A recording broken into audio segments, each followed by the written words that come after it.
Back when nothing truly mattered and we hadn't had a clue. We fell in to play the game. Nothing would ever be the same. There were times when there was laughter. There were times when there was joy. But they took it all away for the pleasure in our pain. Welcome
And welcome, race fans, boys, girls, people of all ages, to another league event of the Global Racing League. This time coming at you from Pocono Raceway, the simulated version for the Global Racing Truck Series, as they try to tackle what has been dubbed the Tricky Triangle.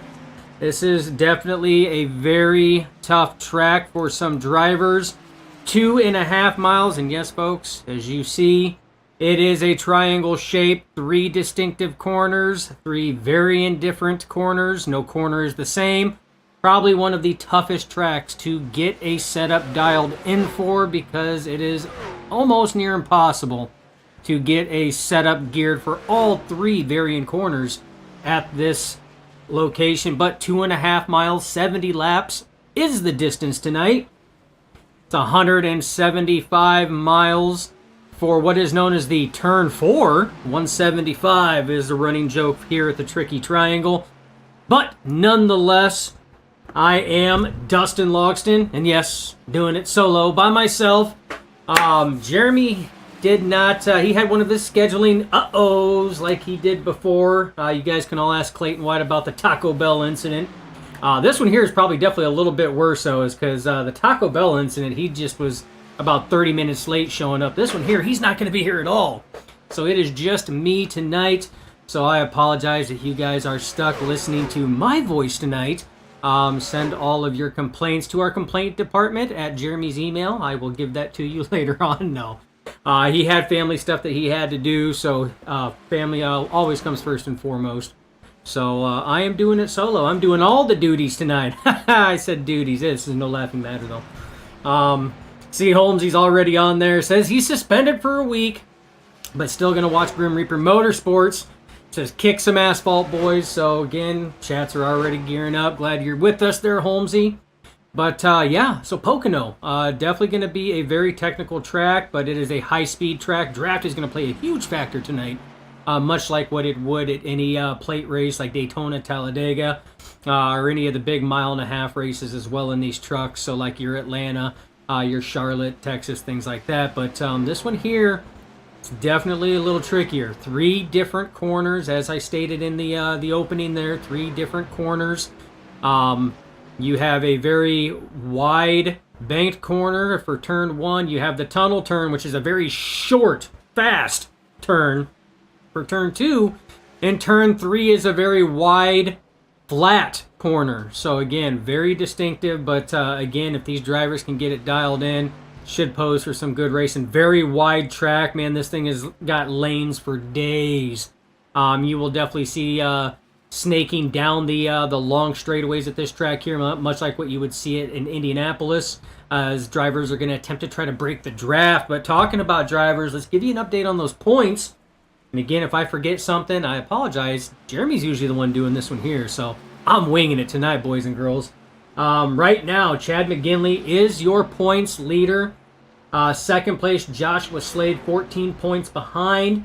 Third place, 62 back from the leader, is Bobby Mantle. Fourth place, 89 back, is held by none other than the driver of that number 24, EJ Luna. Who is, again, just joined the server, so that is a plus there. And then Michael Hayes is 127 back from your race leader in 5th place. The rest of your top 10, Stephen Knight, Justin LeBlanc, Danny White, Brad Miner, and Tyler Honeycutt round out your top 10 in points. Now let's talk race winners. This is race 17 right now coming into Pocono, so we have a lot of stuff going on right now. Race 17.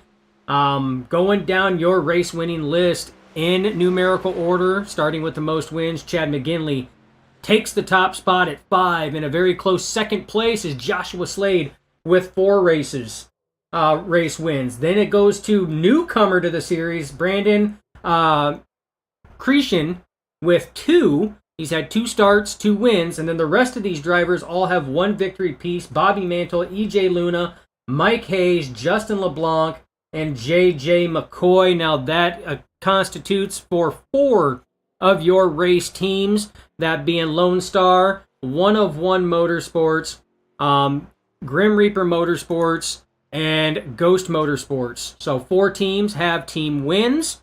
So we'll have to see what goes on. But right now we have qualifying underway. We're going to try to go on board our fastest qualifier. I'm going to get my ugly mug off the face. We're going to try to see if we can't go on board with Chad McGinley, who took your top time in practice. Now, with that said, he is already out there and away trying to build up speed. Now, qualifying here is different. Your out lap is going to be a huge toss out because you have to try to maximize your speed. You want to try to build up as much speed as possible. And turn 3 is going to be crucial because you want to be at peak speed for that long front straightaway. You see McGinley going down the long front straightaway right now because you want to be at max speed to dive it off into turn 1. That's how you're going to be fast here. So these drivers are going to try to wind these trucks up as they go around this track. You see McGinley diving it off into turn 1 right now, right down to that yellow line. He's going to ride that out, let it drift up to the wall. Again, very reminiscent to plate racing. You want the least amount of wheel input possible to stop speed scrubbing. This next turn that you're going to see him take, this tunnel turn, this is a very fast turn, straight down, diving in hard down to the yellow, back out. Again, there's no let off on that one there, so it's a very fast turn. It's a very tight turn, especially in traffic, so that could play a factor. You see McGinley going into turn 3, down against that yellow line right now, going to let it drift back up to the wall, and he's going to give her all she's got down that front straightaway. He's going to try to cut it down, angle it down, just take the shortcut, crossing the line right now. First time on the board for McGinley, 53.05. Right now, he has got 2/10 on his Grim Reaper Motorsport teammate, Mantle, and now times are coming in. JJ McCoy knocks the top spot down. He takes it with a 53.01, and right now, Grim Reaper Motorsports holds your top 3. You got Stephen Hayes in 4th, which I heard stated in pre-race. This is one of his favorite tracks. He loves this track, so he's expecting a good run, and right now, Clayton White rounds out your 5th place right now at the 53.20. So both Hayes, Stephen Hayes that is, and Clayton White had to go to the 3rd decimal point to figure that one out. Both clocked in at a 53.20. So qualifying times very close. And we got Nick Boyd in the 76, takes 4th. Bobby Mantle rebounds back, and that was for a minute going to give Grim Reaper Motorsports your top 4 times. But Austin McGill on that 99 comes in, the only driver to hit the 52-second bracket at a 52.98. That is cooking around this track, folks. Cannot express that enough at how fast that is in a single lone qualifying effort there by none other than the driver, the 99, Austin McGill. Solid run, though, for the Grim Reaper Motorsports drivers, 2nd through 5th. That's McCoy, McGinley, Knight, and Mantle. Very close times, 53.01, split to a 53.1, so 900ths of a second. And then Tyler Honeycutt comes in to break up the Grim Reaper family reunion there, knocks Mantle down from 5th to 6th as he takes over that 5th place spot. Drivers still kind of tallying in right now. We got about a minute left in qualifying as these drivers are trying to figure out everything that's going on. And again, I appreciate everything that's happening. I take this time to shout out the series sponsor right now, partnered with Global Racing Truck Series. That is none other than Martin Sports.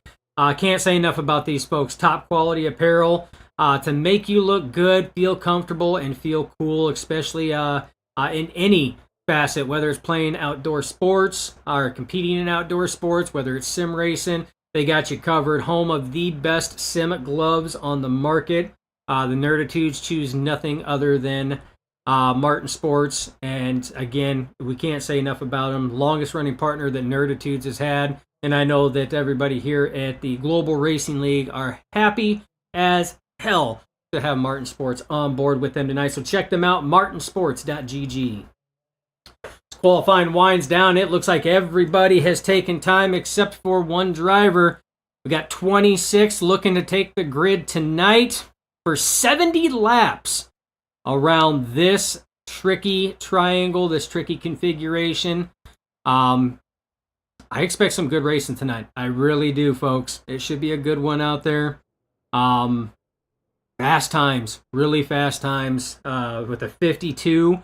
Again, Austin McGill, the only driver right now to hit that 52-second bracket. The question is, can that hold up during race? Because now we have to worry about pit strategy, tire wear, tires heating up, fuel mileage, and we'll see what happens. So Don Blazer on the YouTube says, go get them, Austin. He's fast this week, and I would have to agree, as he is taking that top spot right now. We'll see what takes place with that, but it should be a good one. Right now, we are going to go over your starting grid. Austin McGill takes that top spot. JJ McCoy in second. Chad McGinley rolls off P3. P4 belongs to Steve Knight. Tyler Honeycutt will take and round out your top 5. Bobby Mantle starts in 6th with Nick Boyd in 7th. Joshua Slade rounds out in 8th, trying to add to his win list to tie that of Chad McGinley. Stephen Hayes in 9th, and Clayton White will round out your top 10. 11th, Jacob Grant. 12th goes to Abram Ghostin. Brad Miner rolls off P13. To his outside, John Howard. Inside row number 8 goes to Mike Hayes. His dancing partner to the outside, Brody Marinko. EJ Luna in that 24 will roll off P17. P18 outside row 9 will belong to none other than John DeMatteo. Steven Smith will roll out P19, and his dancing partner rounding out the top 20 is Anthony Emmerich. 21st belongs to Danny White. 22nd will go to Jason Schilling. 23rd belongs to the 77 of Shane Wielden. 24th will go to Ron Harrington in that 57. 25th goes to Patrick Ginter in that 75. And the last driver, not to take time, that number 5, piloted by none other than Kenny Heath. Should be a good one tonight. You see these trucks all lined up down pit road.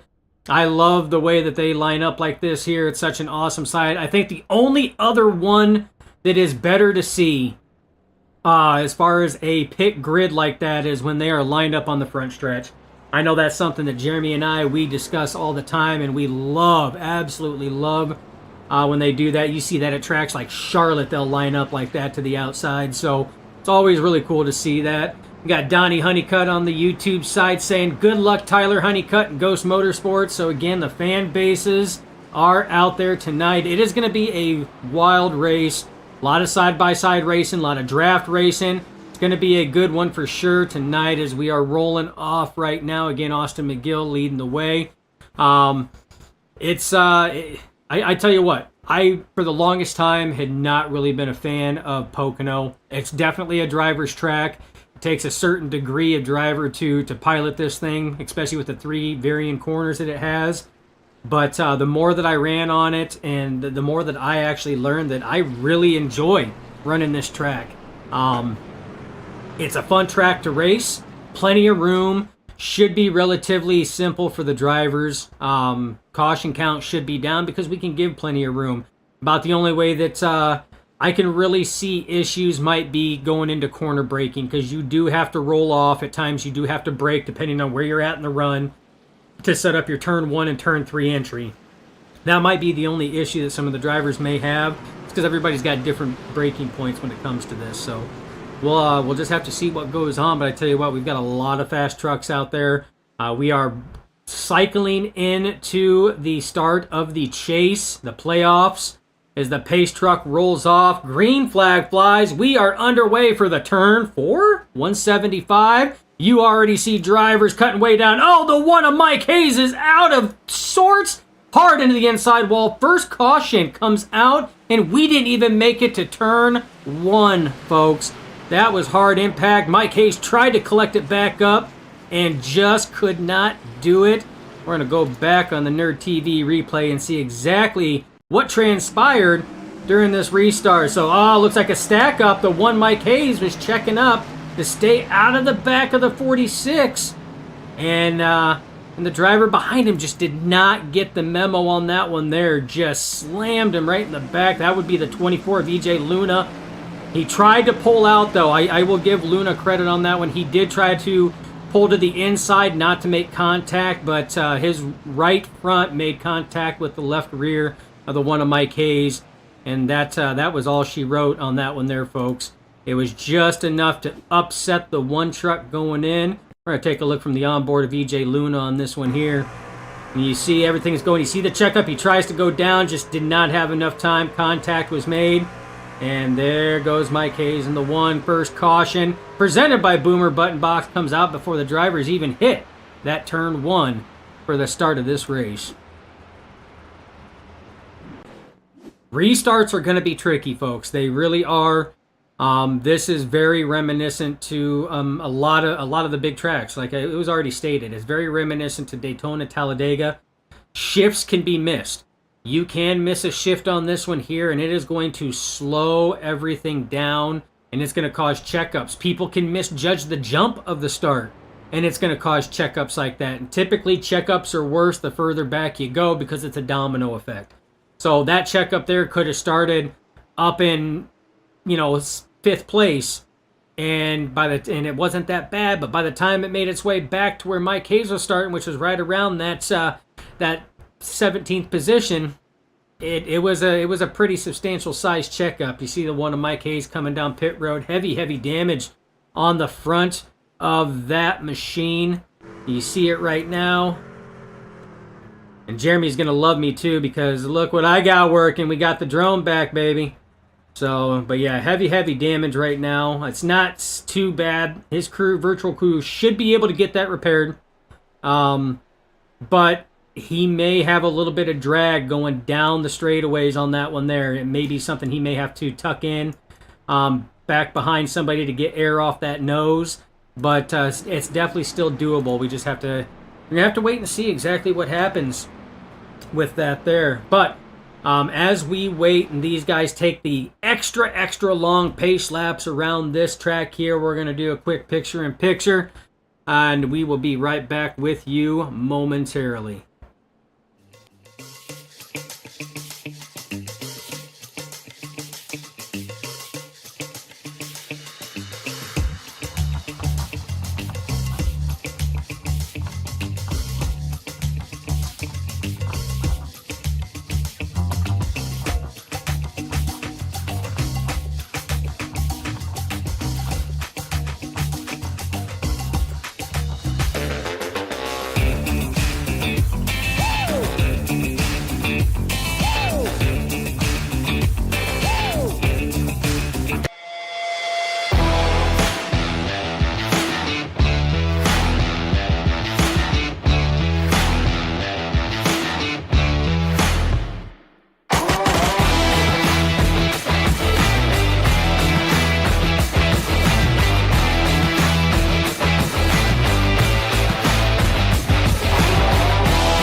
And welcome back as these drivers are pacing around for the last time. You see the pace lights are out on the official pace truck of iRacing.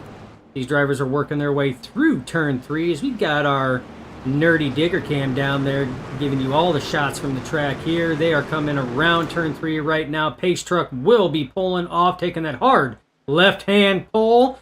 Off he goes. These drivers are ready to get back racing again. JJ McCoy leads away. Green flag flies. Austin McGill to his outside. What a start from the 22 of JJ McCoy. As they are racing down right now, you see side-by-side drivers trying to figure out exactly where they want to go. Still side-by-side. Looks like Steve Knight does clear Austin McGill. Takes over that second spot. McGill now side-by-side with the 20 of Tyler Honeycutt as they are racing down that second dogleg stretch here going into that tunnel turn. McGill will take over third place right on the back bumper of the 79. 2x2 racing right now. Honeycutt, McGinley side by side. And then you have Slade right there side by side with Bobby Mantle. Looks like Mantle he thought about squeezing that gap but didn't have the room. Mantle still on the outside right now as McGinley moves up to P4 with Tyler Honeycutt right behind him in P5. And it looks like Mantle will finally clear the 12 of Slade. Slade will take over in that 7th spot. Single file for your top 7 till you get back there to the 7th place of Joshua Slade is Nick Boyd. He's trying to take a run and look to the inside of that 12. That Ghost Energy Sour Patch Kids machine. Love the look at that scheme right there. I know that's something Jeremy and I do quite often. But definitely a little different right now. You see a lot of single file racing. You see, look at that. Slade taken to the outside of Bobby Mantle, taking over the 6th position. Mark Slade moves Slade up to P6. Ooh, a little bit of wall contact there from some of the leaders. So turn 2 will sneak up on you. That's that tunnel turn, folks. It will sneak up on you before you know it.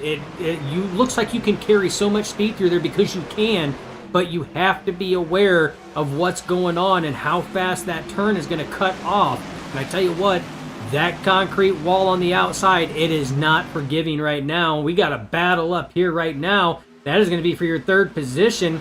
You got McGinley on the inside. You got Austin McGill in the 99 on the outside going side by side. This is going through turn 1. Still side by side, neck and neck are these two drivers. McGill is going to lurch forward with that run on the high side. That's going to open the door for Tyler Honeycutt in the 20 as he's going to try his luck trying to knock the 65 back a spot. Very tough place to do it right here through that tunnel turn though there, especially when you're on the outside. But if you have the truck and the setup to do it, you can maintain some high speeds through there. And you see that McGinley is going to lose 1 spot, possibly 2 before it's done, depending on how good of a run the 12 of Slade gets off of turn 3 here. He gets an excellent run there. McGinley's going to have to fall back in line right now, but he has his Grim Reaper Motorsport teammate, Bobby Mantle, behind him.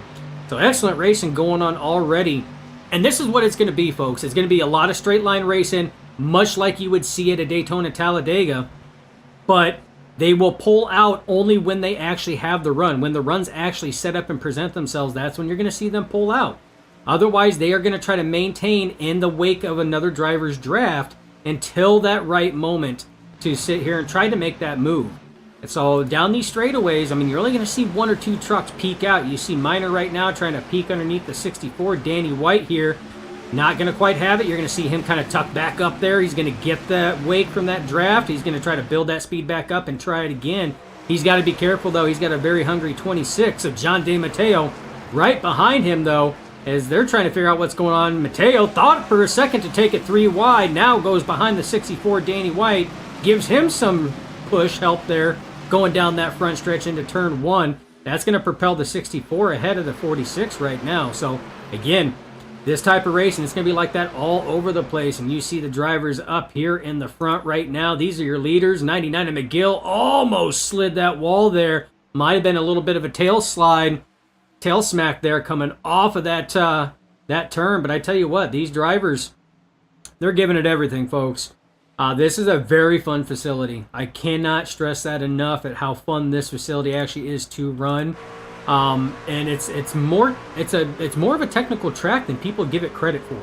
It really, really is. So to, run this track the way you do, and Jeremy, this shot here is for you because I know you've been waiting for this thing to get back. Jeremy loves the drone work, so he loves when I take that drone flying at 200 mile an hour and just wheeling it around, seeing what these drivers are doing, cutting through fences apparently too. But you know what? That's just what we do here. We're nerds, man. We really make it happen. But I mean, these drivers, they're doing something. They are definitely doing something. But as it sits right now, I don't know if anybody's got anything for that man right there, the 22, JJ McCoy. And I remember he'd been off for a couple weeks. Had been pulling a lot of crazy hours at work. It has really cut into his time on the sim and catching races over here with the boys at the Global Racing League. He comes back tonight at Pocono of all tracks, and he's putting on a stellar show right now. But that 99 to Austin McGill, your pole sitter, the only driver to hit a 52 bracket time in qualifying, is trying to chase him down. Oh, little bit of a combustion there back in the back. That looks like that's going to be around the 13 of Stephen Hayes is where that was at. It wasn't Stephen Hayes, but it was definitely right around there. I think it might have been the 19 of Jacob Grant that might have scuffed the wall there. That or Clayton White. So, again, getting very tight off these corners. It gets tough. Drivers run out of room. They run out of track, and that is the biggest thing. They will run out of track before you know it. And like I stated before, that wall is not forgiving. It will not give an inch. It doesn't care who you are. It's going to hold its ground, and it's going to do some damage to trucks big time. So, talking about damage, following up on Mike Hayes right now, he's still out there battling.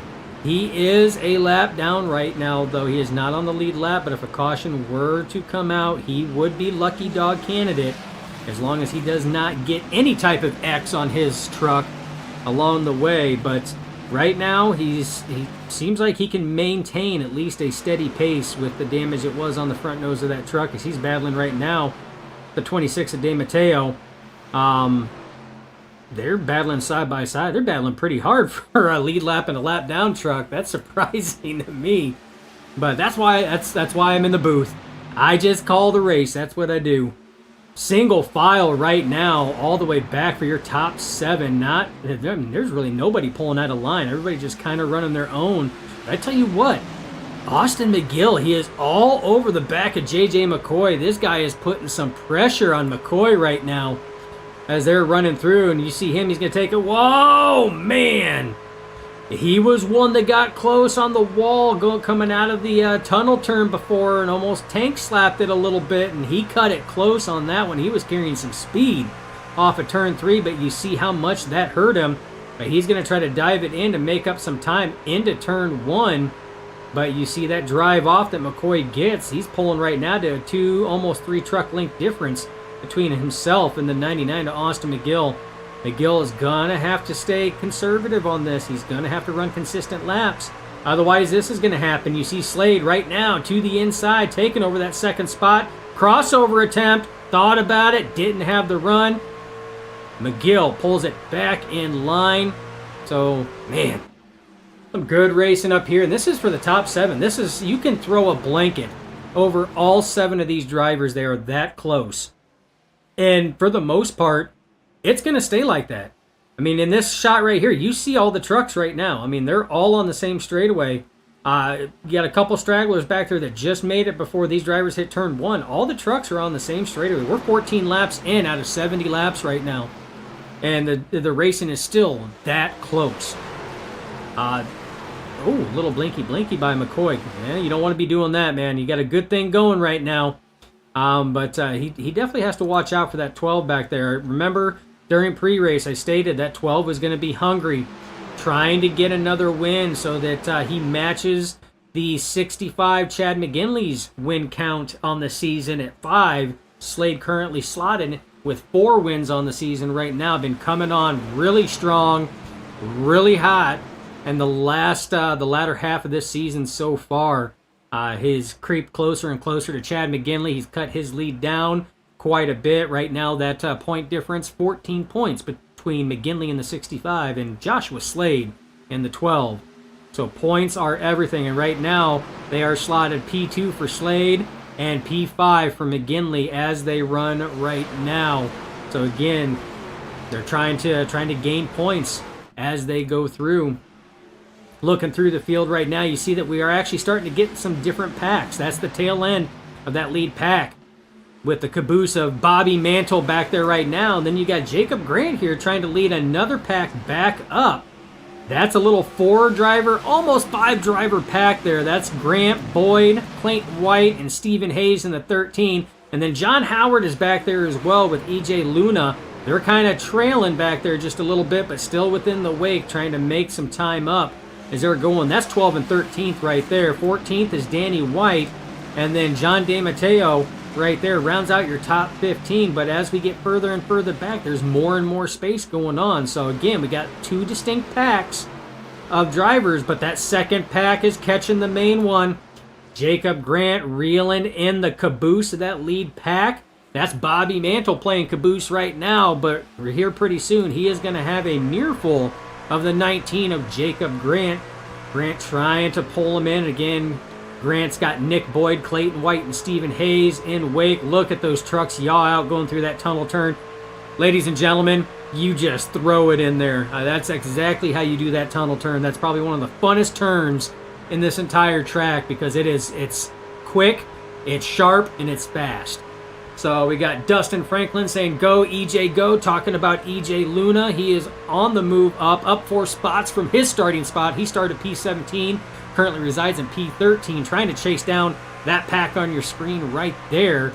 On that one, again, led by Jacob Grant in the 19. But right now, that 76 looking to try to battle, try to take over that 8th spot there from Grant. Just did not have the run, had to pull back in line. They're still trying to chase him down, and right there you see John Howard and EJ Luna trying to pull closer to the 13 of Stephen Hayes using their draft wake, and Danny White's trying to do the same thing to EJ Luna, trying to pull closer to Luna there in that draft wake as well. And draft is so ever valuable at this track. We stated that at pre-race.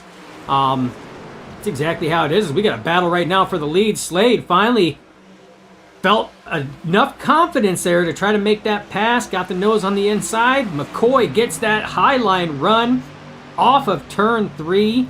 Will still maintain as they dive it off into 1. You're going to see Slade. He got that run. Pulls the nose down. He's going to dive it hard in through turn 1. But McCoy's going to have that run because Slade is going to have to roll out of the throttle a little bit more to prevent drifting up. And Slade's got to be careful because right there was McGill. He had to pull back up as to not lose another position. He's going to have to regain and try it again. They're going to have to try something. A different approach on this one here to try to get by the 22 of JJ McCoy because he is on a rail right now. And now he's got at least a 2-truck length difference in between himself and Slade in second place. So that last pass attempt by Joshua Slade really cost the drivers behind him a little bit of separation, but you see from Slade in second place all the way back, we keep going. The 19 of Jacob Grant has caught the rest of this pack, as is everybody else. So now we have one giant pack, pretty much 1st through 11th.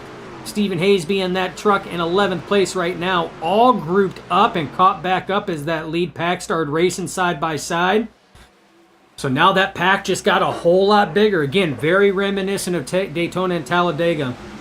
You get a pack of drivers that work together, not race each other side by side so much in an attempt to try to chase down a leading pack. Oh, the 99 of McGill. Tail happy a little bit coming off that corner there. That right rear is screaming at him right now.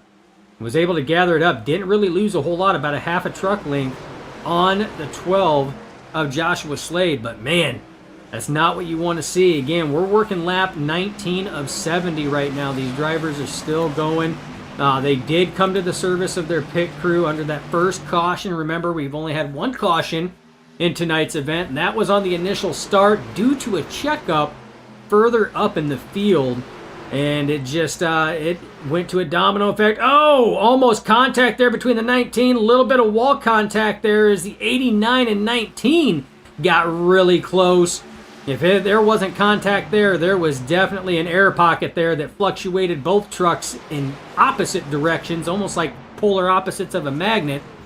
But they were able to keep it going. Man, that 89 of Bobby Mantle, he is out of sorts right now. He got passed by the 19 of Jacob Grant, and right now he is struggling big time as he almost made wall contact the last corner as well, trying to gather it back up. Looks like he might have it gathered back up, but he has lost a lot of ground right now. About 5 truck lengths separate himself in 7th place of Jacob Grant.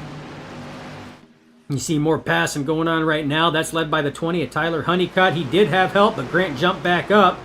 Almost looked like he was going to try to push it 3 wide, but now Honeycutt battling with Steve Knight side by side. A little bit loose there for the 20 of Honeycutt. That's going to cost him that momentum that he was building up. He had to roll out of it to stay and maintain off of the 79 of Steve Knight.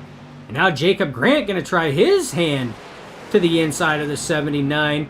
And all while this is going on, those front 4 being McCoy, Slade, McGinley, and McGill are just loving what they're seeing right now, because side-by-side racing like this is just slowing them down. But you look further up, and what are these guys doing?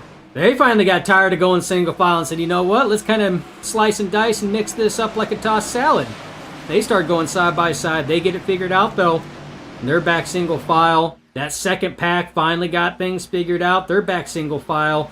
Probably a good call. Try to close that gap up. You don't want these front 4, as fast as they are, to get by, but that didn't last long. Clayton White in the 14 on the inside of the 89 of Bobby Mantle as they go down that stretch, but Clayton White going to be the biggest loser on this here, and I'm not talking about weight-wise on a network's TV show. He's going to lose a position to the 13 of Stephen Hayes on that one. He lost a lot of momentum, and that high line momentum just carries through like that. Tyler Honeycutt having some issues there, snapping it away from the wall as well, as he's still trying to figure out how to get around the 79 of Stephen Knight right here. And all the whole time he's trying to do this, I can't stress this enough. Look at this. The whole time he's trying to do this, he's got the 19 of Jacob Grant all over him. So he can't make a mistake, because if he makes a mistake, Grant is going to be all over him ready to pounce right now, and that's exactly what he's waiting on. They were nose to tail going down that front stretch. That was a 3-truck sandwich with Kubota smack dab in the middle of Grant Designs and Grim Reaper Motorsports, and they're still slam banging down the stretch here as they're trying to figure out what's going on. Still your leader right now, though, JJ McCoy, and he's getting quite comfortable up there. Got himself about a 3 to 4 truck length difference right now over the 99 of Austin McGill. McGill able to get around the 12 of Joshua Slade. McGill trying to chase down JJ McCoy, probably one of the few trucks tonight so far that can match the speed of that 22. The other driver is Joshua Slade there, that has attempted to try to make that pass and complete that pass a couple times. Unsuccessful. But McGill let his tires cool off. He's trying to rip it again to see if he can't chase down JJ McCoy. But I tell you what, folks, JJ McCoy doing a fantastic job. Again, he's been off and gone for a few weeks. Oh, we have contact back there. Stephen Hayes on hard impact to the inside wall. Is the 13 of Stephen Hayes. I'm not going to say anything. Oh, more contact there as the 14 of Clayton White tries to get going, and Danny White makes contact. Not going to say anything, but I know on post-race it was a joking comment saying, it's my favorite track, just don't wreck me. And, yeah, not a good thing. We're going to have to go back and take a gander at this here and see exactly what happened to the 13 and 14 under this here. Side-by-side racing right now as they're coming off the corner. Oh, looked like it might have been a little bobble from the 14. He had to chase it up the track, and unfortunately enough, that track and that position, was occupied by the 13. We're going to go back and take another look at that one, folks, just to see exactly what happened. But we have stated it time and time again that we are one of the best places to just showcase physics at its finest. And you've seen it right there. The 14 just came up there a little bit more than expected. You see the 13 was going up. He was above that dark line. 14 came up. And I might have expected the 13 to be a little higher there in the wake of the 89 of Bobby Mantle. And just there wasn't anything there. Just hard impact to the inside wall. That's going to be substantial damage, folks. That really will be. The damage to the 14 wasn't too bad on that initial hit. He spun it, but this right here, as he tried to get on it and he goosed it, that damage right there could cause a little bit of front and left side damage, which could affect the aero on these trucks here quite a bit. So, I mean, it doesn't look too bad. The fender does look a little smashed, and you see those tires still spinning. But again, folks, these guys have been on these tires for a number of laps now. They were 20 laps in on these tires, so those tires are screaming at them already as it sits. But yeah, we have drivers coming down pit road to the service of their crew. While these drivers are coming to the service of their virtual pit crew, we're going to sit here and show a good service. C. Smith, before we even do it, I want to say Grant Designs, Let's Go number 19, talking about Jacob Grant out there who's been running fantastic. I want to get that shout out before we went to a commercial break. So again, keep shouting them out. We love bringing you guys in, and we love the fan interaction there for your favorite drivers, so shout them out. But we are going to take you on a little picture-in-picture while these drivers get ready to rack them and stack them again here for the Turn 4 175.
And welcome back. We're going to run down the Nerd TV Top 10 recap as it sits right now. 99 of Austin McGill retakes that top spot as he won the battle off pit road. Started first, running first right now. What more can you say about the 99 Austin McGill? We'll see if he can maintain that. Driver to his outside in second place, JJ McCoy. Again, started second, running second, but possibly one of the strongest trucks out there tonight. Can he get by the 99 of McGill? Can McGill hold off the 22 of JJ McCoy? Third place, Joshua Slade, up 5 spots from his 8th place starting position, is the 12, running solid right now in the podium, looking for his 5th victory on the season to try to tie that man to his outside, down 1 spot. He started 3rd, running 4th. Chad McGinley still trying to hold it strong right now. You got Steve Knight holding way back there, but he's in that 5th position. Again, he's down 2 spots. Bobby Mantle up 1 spot from his starting spot. Still running right now in 6th, and 7th is going to be Tyler Honeycutt in that 20. His outside is going to be the 19 of Jacob Grant. Strong showing for the driver of that number 19 right now. And then inside, you got Nick Boyd. Very strong run after he had a real strong run 2 weeks ago. Last time we broadcasted off for the holidays. To his outside, John Howard up 5 spots from his starting spot. And that is going to be your Nerd TV Top 10 recap as these drivers are getting ready to rack it and stack it again. As that pace truck is there, getting ready to take that hard left turn. There goes the pace truck clearing way for these drivers. Waiting for the flag man, Barney. There it goes. Green flag flies. We are back underway from our second caution here for the Turn 4 175. Yes, I have to say it like that because it's a question. There is no Turn 4. It's Pocono. We all know that. That's the running joke. Right now, McGill takes a good lead right now. Side-by-side battle between Slade and McCoy. They are side-by-side coming off the corner right now. Look at this. 2x2x2 all the way back. A little bit of 3-wide racing action back further in the pack as well. These drivers are trying to figure out exactly what is going on. But again, that 2x2, very heavy and strong. Looks like that Slade not giving up. Still has a nose on the inside. A little bit of wobble and bobble by the 22 and the 12. 12 still trying to get that run going. Still showing a nose, but does not have it. Has to relinquish it to the 22. Single file for your top 5. That battle now is with 6th place. That's going to be Tyler Honeycutt with Steve Knight to the inside. Honeycutt will get by, but that opens the door for the 19 of Jacob Grant. Grant trying his run in hand to the outside. Right now, the 79 of Stephen Knight as they go off into turn 1. But Grant was held up by the 20 of Honeycutt. That's going to hurt his run. He's got to maintain that speed as he does coming off the corner. Keep it off the wall, and he'll clear the 79 of Steve Knight. Your top 10 now single file. Well, guess what? Chad McGinley made a liar out of me now, didn't he, folks? As he takes it to the inside, he's got his teammate Bobby Mantle. Draft help behind him as they try to make quick work of the 12 of Joshua Slade. Slade back to 4th place now. And now you have McGinley in 3rd. J.J. McCoy was able to complete the pass on the 99 of Austin McGill, but he has not driven away McGill right on the back bumper of that 22 Grim Reaper Motorsports truck. Those two got about a 3 to 4 link truck lead right now over everybody else as McGinley and company are trying to chase them down and pull them back in. And look at that straight line down that front stretch all the way down. Only one truck out of line as these drivers are trying to go. We are working lap 30 of 70 right now. 30 on the board. 40 to go in this race. Again, 175 miles around this 2.5 mile tricky triangle. Very driver etiquette and difficult track that this can be. Some of these drivers are finding that out the hard way. Some drivers are better at one corner than others. It all depends on the setup. Ooh, 76 and Nick Boyd was a little out of shapes and out of sorts. Coming off of that corner there, pulls it back behind the 20 of Tyler Honeycutt.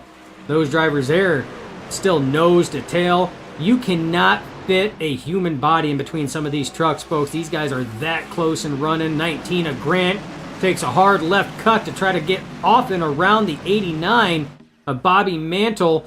Will complete that pass. Mark Grant into the top 5 as he continues his trek further forward. Oh, hard cut down onto the 76. Bobby Mantle is around. Hard impact in the wall. Tyler Honeycutt collected in that one as well. And our third Boomer Button Box caution does fly tonight. This one here, heavy impact, heavy damage by a number of trucks. And this one here, this was a heavy one. We're going to go back and take another look here. See exactly what happened. And this one here looks like it was just on the 89 of Mantle. Looked like he come down, thought he had a little bit more room, but that room was taken up by the 76 of Nick Boyd. Boyd was all over that yellow line. Couldn't go any lower there, and there's that contact right there, and that wall just tears it up. You see in the 20, Tyler Honeycutt get involved in that one as well. Looks like damage might be minimal on that. You see a little left side damage. You know there's going to be some right side damage on that one there from wall scraping it.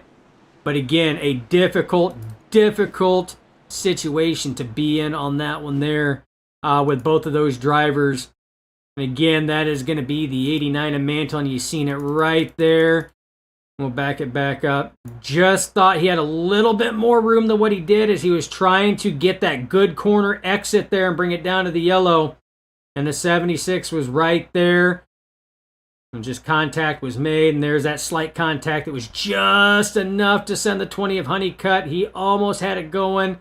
Ah, man, that was pretty hard impact on the 20 there on the outside wall, but everybody else able to drive right on by. So tough break for the drivers of the 89 and the 20 right there, as both of them take substantial damage on that one alone. And that's tough. That really is. But again, we've proven it time and time again, folks. You cannot have things of matter occupy the same space. It's just physics has taught us anything. It has taught us that is just not possible. Something's got to give. And that's exactly what it did right there.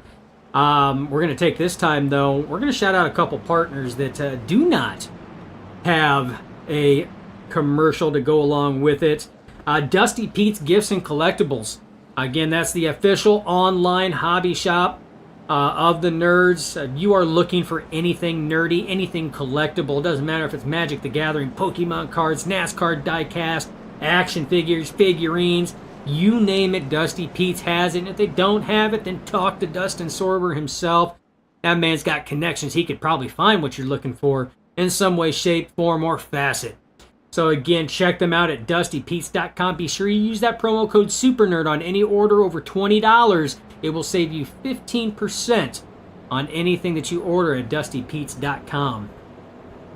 We also got to give a shout out to Elite Performance Industries, powered by Norse Force. That's RaceEPI.com. You want that competitive edge? You want some setups? You want some very competitive and fast setups? This is the place to get it. Not only will they give you setups, but again, their ever ongoing community on their Discord will help you modify a setup to your driving style. You just have to give feedback to it. Excellent customer service, excellent community over there, excellent products. And we got to thank Tyler Payne as well. Love working, the nerds love working with Tyler Payne. Excellent guy over there. We can't say enough about EPI. Check them out, see what they have. That's RaceEPI.com. And yes, use promo code SUPERNERD. I know it's not on the screen. That's because my lazy butt hasn't updated that flyer itself. But use SUPERNERD at checkout for a single setup. If you want to go and get one, it'll save you 10% on that setup. So again, SUPERNERD at RaceEPI.com. And we got to thank Spring Fever. Again, Spring Fever gives us the official theme song, New World, which again is the official theme song of Nerd TV. You hear it here each and every week. Amazing band. They got an awesome sound. And they're nerds. And of course, they're nerds. They love the nerds. We love working with Matt and everybody else over there at Spring Fever. So check them out on Facebook and on Twitter at Spring Fever Band. And check them out on all your major streaming platforms for your music pleasure. Again, that is Spring Fever. Check out New World. Check out all their tracks. They got some bangers out there. Credulous. I mean, it's you hear that with Nerd Esports. They got a lot of really good stuff out there. So again, be sure you check out Spring Fever. And Victory Fuel. Again, that is what I've been drinking. Means I'm the one doing all the talking. That Victory Fuel has definitely been helping keeping me hydrated. Again, it's a liquid hydration drink with electrolytes. Has no added colors. No added additives, anything else like that. It is just a water hydration drink. Tastes amazing. It is healthy. And because it's healthy and doesn't have any of those additives, it's also kid-friendly, so it's perfect for the family as well. This company here is headed by Kevin Swindell. That is the son of Slam and Sammy Swindell. For you World of Outlaw fans out there, this company was created because he needed a hydration supplement to help him after his accident that did paralyze him. So he got together, created Victory Fuel, and I tell you what, this is some amazing stuff. So check it out. Go to drinkvictory.com. Order yourself a little 4-pack trial pack. They've got Lucky Lemon and Throttle Punch right now, and soon to be Purple Potion. So go take a look at them, check them out, order you a little trial pack there, try it out. Be sure you use promo code SUPERNERD. It'll save you a little scratch on the backside, but I guarantee you, you will not be disappointed. So as we get that done, you see Pace Truck lights are off. They are diving it into turn 3 right now. Your race leader, the 22 of JJ McCoy, Austin McGill, that front row has not changed except for the position swapping back and forth depending on who's lead and who's second, but those two drivers have flip-flopped it a number of times already, but still the same faces in that front row. Pace Truck is off. JJ McCoy leading. Green flag flies. He's got 3 yellow spoilers himself and 2 behind him as they are nose to tail, and what a start by Grim Reaper Motorsports as they take it off into turn 1. They may clear everybody in there, and they do. Grim Reaper Motorsports right now holds the top 3 positions with Steve Knight now battling with Austin McGill on the outside. McGill may have a little bit of something to say about that as he's getting that run right now alongside Steven Knight, but for the moment as they went into turn 1, Grim Reaper Motorsports for the first time tonight held the top 3 positions. They dive it through turn 2. That's that very tight tunnel turn. They're still side by side are the 79 and the 99. That's Knight and McGill as they're going off into turn 3 right now. McGill has got a lot of help from the 12 of Slade behind him right now. Slade is right behind, giving him all the draft help. And look who's creeping his way into the picture right now. The 24 EJ Luna just outside the top 5. Waiting for these drivers to figure out what in the hell they're going to do so he knows where he wants to go. It's a tough thing about this track, folks. If they are blocking every lane possible, and you see EJ Luna, he's diving between 2-3 different lanes trying to figure out which one's going to move. All right, I'm going to go high. Nope, going to go low. Going to go high. Which way do I go, George? And that's pretty much what he's doing. He finally found one that's moving. As you see, the 99 of McGill and the 12 of Slade got by the 79 of Steve Knight. And right now, EJ Luna trying his hand at it as well. This is your battle for 5th place. So again, we have stated, folks, key battles around the track all the time. Obviously, your battle for the lead is always going to be a key battle every time because that is your battle for the race win. Your next key battle is going to be your battle for 3rd place because that is the final podium position that you can get on. So that is a key battle as well. Your next 2 key battles are the one you just seen right there, the EJ Luna came out on top on. That is your battle for 5th place because that is a top 5 tally mark and statistic on your record for this lead. And again, that's ever vital. The next pivotal battle is going to be battle for 10th because that's the last position, again, to get a tally mark on there, getting a top 10 finish. So we try to highlight those battles as they come through, but right now, your top 5 are starting to pull away. That distance between EJ Luna and Steve Knight is now about 3 to 4 truck lengths as they come off, and EJ Luna all over the back bumper of Joshua Slade. There was no room there. Oh, a little bit of contact there gives a little bit of bump going in, and these drivers are just giving it everything they have. Coming off of turn 3 right now, almost scraping the wall. Is that a Josh Slade? But I tell you what, these drivers, man, they're not leaving anything to chance out there. As we are working lap 38 of 70, we are just 2 laps away from 30 to go in the turn 4, 175. Race lead still held by the 22 of J.J. McCoy. He has his teammate Chad McGinley, 5-time series winner this season, nipping at his rear bumper. And then right behind him, you see the 99 of Austin McGill, followed by the 12 of Slade. Again, Slade trying to get up there and nab his 5th win to tie that of Chad McGinley, as we stated earlier in the broadcast. But these drivers are racing hard. Brad Miner now up to P7. We got a number of drivers that have cracked the top 10 that we haven't showcased yet. John Howard is up to P6 right now in that 78. Trying to knock down EJ Luna to take the top 5, but right now solidly in the top 10 is the 78 of John Howard. Right behind him, Brad Miner running in P7. He's up 6 spots. He's solidly in the top 10 as well. So excellent drive by these guys here is they are moving up because the 79 of Steve Knight is falling off the pace. He restarted. He was 3rd on the inside lane on that restart, and he has fallen back to 8th place right now. Remember, he started 4th. And he's now fallen 4 back. Oh, contact made! 26 of De Matteo somehow keeps that thing going. Everybody checking up. What a save! Going in on that one there. That was so close on that one. We got 4 wide there as I was getting ready to rewind it back as they go by. All right, now we're going to sit here and try to rewind it back. That was crazy. So they were going in. The 26 went to go for a move. The 79 went down for the same move. Just took the air off the front nose there. De Matteo just dirt sliding it all the way around the corner. That is turn 2. One of the hardest ones to do because it's so tight and keeps it off the wall. And then we go further down. These drivers are all trying to get by. And you see 4 wide racing right there just to get by them. And all the drivers maintain. What a set of driving. Excellent save by the 26. Great heads-up driving by all the other drivers there, too. That was amazing. Going back to the race in action, we were talking about De Matteo was solidly in the top 10 until that little situation. Now, we got Brody Marinko in that 54. Has cracked the top 10, running 9th right now. He's up 7 spots, but he's not the biggest gainer. EJ Luna is up 12, but folks, he's not the biggest gainer. Your biggest gainer right now is a 75 who is in a battle, a heated battle for that 10th spot, and that's that 75 of Patrick Gintner. He is up 14 spots in that number 75 Team Realtree Chevy Silverado. battling right now with none other than Mike Hayes for that 10th spot. Remember, Mike Hayes was the driver that took damage right after the drop of the green flag before anybody even hit turn 1 on that stack up there. So he has had an excellent bounce back right now. 41 laps into this 70-lap event. He's trying to make his way up the field right now. Still got a lot of work, but what a rebound and recovery for the pilot of that number 1 Ghost Motorsports machine there. Back up front, still leading the way, is JJ McCoy.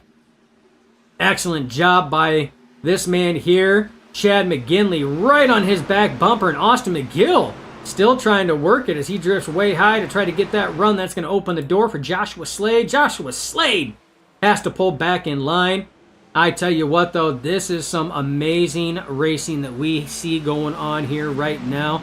I think this is an excellent time. These trucks are wound up. They're full speed. I think this is the perfect time to initiate our Turn Up the Tudes. Listen to the sounds of these high horsepower trucks make their way going around as we also watch a battle for the lead.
As we are back, fighting is hard and heavy. Oh man, you see hard, heavy contact back there.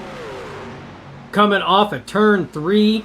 That jumbled everything up. 3 wide racing right now as they get it back together. But that racing up front, these 5 drivers have pulled away from the rest of the field. Top 5 right now, all together in a group, led by the 22 of J.J. McCoy. Austin McGill all over him in second place. He did complete a pass on the 65 of Chad McGinley, dropping McGinley back to P3. And right now, he's got a mirrorful. The 12 of Joshua Slade and E.J. Luna rounds out the top 5 in that group. Separated is that next group, led by the 78 of John Howard, Brad Miner in tow, and right behind them, Steve Knight, who has fallen back, currently holding in that 8th place right now. Again, restarted. He was 3rd going off into turn 1 on that last restart. Now finds himself in P8, but still holding pretty good. 23 laps to go, 23 circuits left to go around this 2.5 mile track, and we will crown a turn 4 175 race winner. The question is, who is it gonna be? These drivers are gonna have to make a pit stop to try to get it to the end. You've already seen a number of drivers coming down.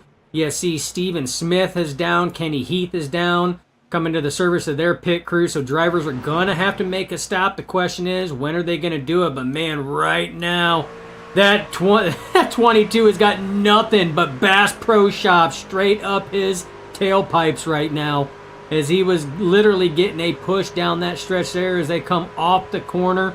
Coming down the front stretch, you see Joshua Slade peeling off to come to the service of his crew. Brad Miner doing the same. They're coming down pit road. These are scheduled green flag pit stops, folks.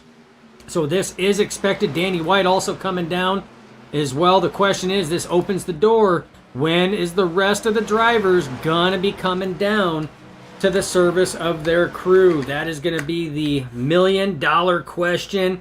Hey, when are they gonna do it? They have to at this point in time, but we got a battle for the lead. McGill finally tired of following in tow behind the 22 of McCoy as they go through the tunnel turn right now. Side by side, almost contact as McCoy had to readjust to keep it off the wall. Side by side again, diving it off into turn 3. McGill has the run on the inside.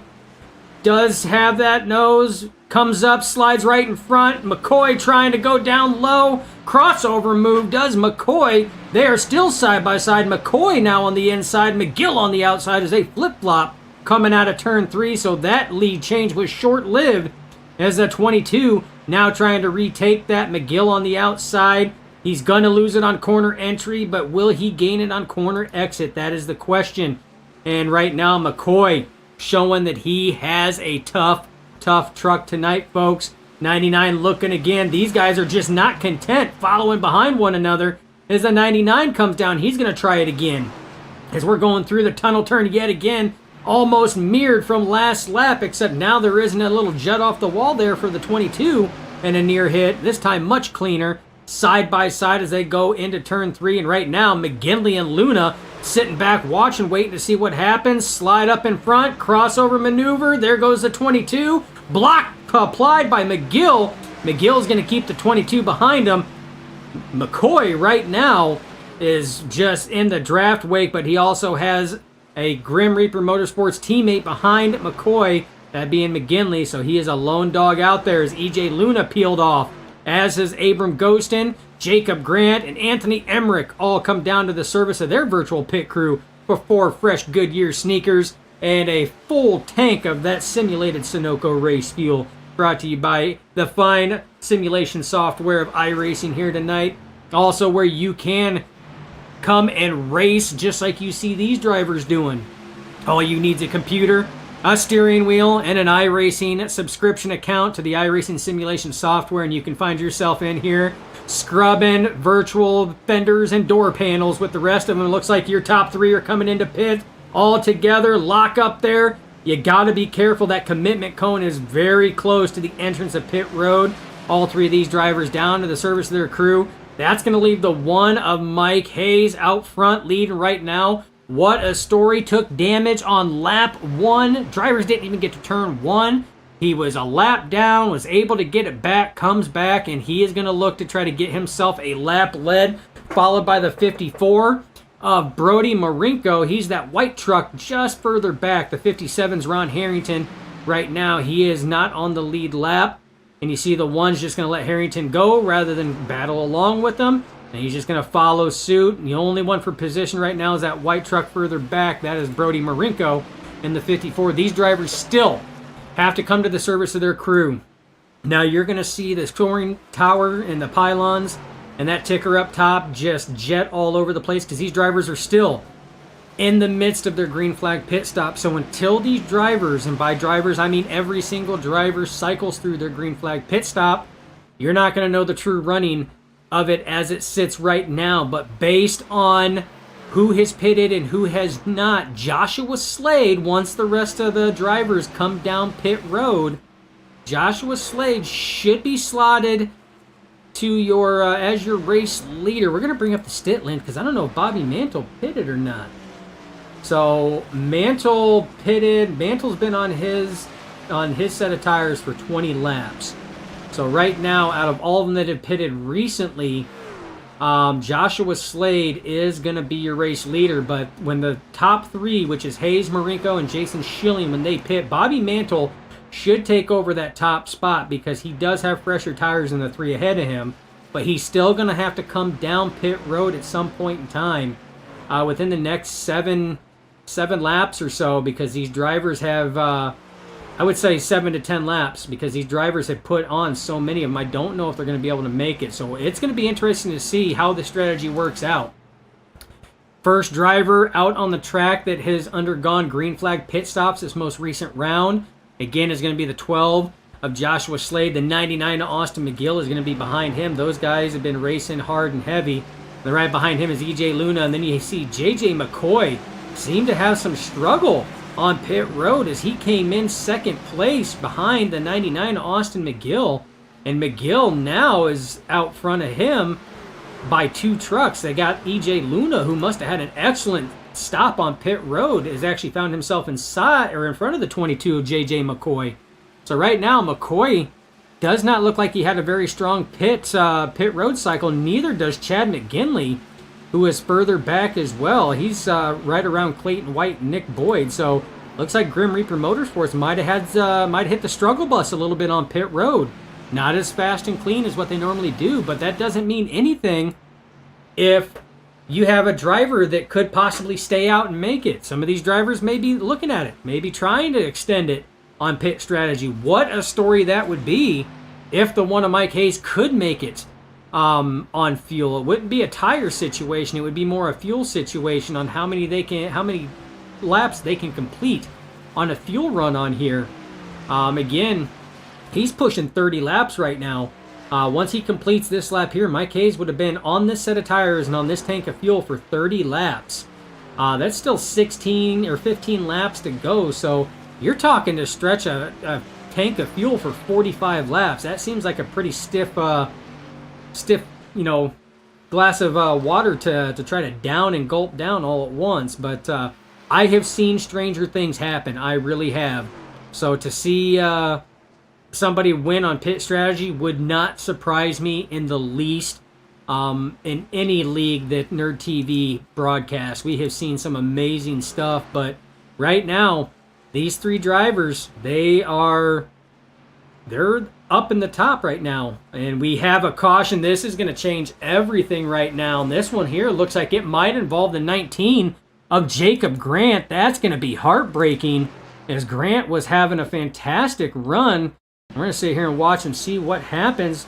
He's coming off the corner. Oh, man, does that thing get so wicked loose. He was pushing it hard. And you see that thing kick. You see he's out of the throttle. The backfire comes out the side pipes there. He locks it down. He knows that it's going for a spin. He's trying to prevent it from going in. Oh, man, just missed those pit barrels. Wow, that's why he was locking that thing down as hard as what he was. He's seen something coming that we didn't even see coming, folks. And this is going to be coming at you live right now. You see he's breaking loose off of 3 right there. He sees those barrels. He locks it down, locks it down, locks it down. Sees those barrels. Wow. What a bit of driving. He does take some nose damage, but I tell you what, I would take nose damage over the damage that those barrels at the entrance of pit road would do. But this is going to change everything on this. So the drivers that were out there on pit strategy that were trying to stretch it out, I mean, yes, this helps them on fuel mileage. This extends their tank of fuel, but the downside is this now closes up everybody together. That means that all the drivers that have fresh Goodyear tires, simulated Goodyear tires, they now are nose to tail right up here with them. These guys have to pit. If they stay out, they are going to get gobbled up so fast if they don't spin tires and create a stack up on the start like what we seen on the initial start some 60 laps ago. So this right here is it's going to be make or break. The question is these drivers that came down pit road for green flag pit stops, do they come down to the service of their crew?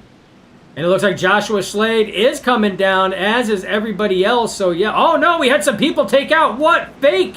JJ McCoy, EJ Luna, they do the fake out. John Howard, McGinley, they do the fake out. Steve Knight. So you have all of Grim Reaper Motorsports stay out on that one there. They did the classic fake out, pulled at the last second, and they stay out. That's going to put JJ McCoy, EJ Luna starting on your front row. This is going to shake stuff up right now. Your top 8 all stayed out. That means 9th place is going to be your first truck with fresh Goodyear Eagles on those things. Whoever that's going to be coming out, and it looks like, man, it looks like Austin McGill had a lot of issues on there. It looks like Brody Marinko is going to win the battle off pit road with everybody that did pit. It's going to be Marinko, Boyd, Hayes, Schilling, Slade, McGill, Minor, and then you're going to have Ghostin, and then it looks like De Matteo is going to be coming out. Danny White, Shane Wielden, and Clayton White are going to be your top 20 as they come out. So 9th place is your first truck with the freshest tires that you possibly can get. Folks, this is going to get interesting as we are going to get ready to go back racing. We are going to take our last picture-in-picture, and then we're going to bring you nonstop coverage for the end of the race. And this is the Global Racing Truck Series Turn 4, 175.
We are back to racing action, getting ready to go to green flag. Stephen Hayes on the YouTube says, let's go Lone Stars. Sucks to get taken out early, but that's racing. Green flag flies. We are underway. JJ McCoy, excellent start on that one there. Jumps ahead of EJ Luna. Luna getting a hell of a push from the 65 of McGinley. Right now, Stephen Knight the only one. Oh, we got contact further back. Slade's involved. Oh, a lot of the drivers that actually had fresh tires just got involved in a huge pile up going down the front stretch. And Stephen, you said it. That's racing, and that's exactly what happened here. Sorry that you weren't able to finish out the rest of tonight's event, but glad you're joining us here on Nerd TV. I'm going to go back and take a look and see exactly where all of this started. This may take a couple different angles right here. Looks like it might have started with the 95 of Jason Schilling. Oh man, De Matteo had a heck of a run. Schilling was kind of in between both. Matteo did get off the throttle, but it just was not enough on that one there. The 95 goes down into Slade, turns Slade, right rear hooks him. He ends up going around, cuts right up in front, just missing Austin McGill as those guys are spinning right now. Looks like De Matteo makes it through. Man, a lot of evasive maneuvers by a lot of trucks on this one here.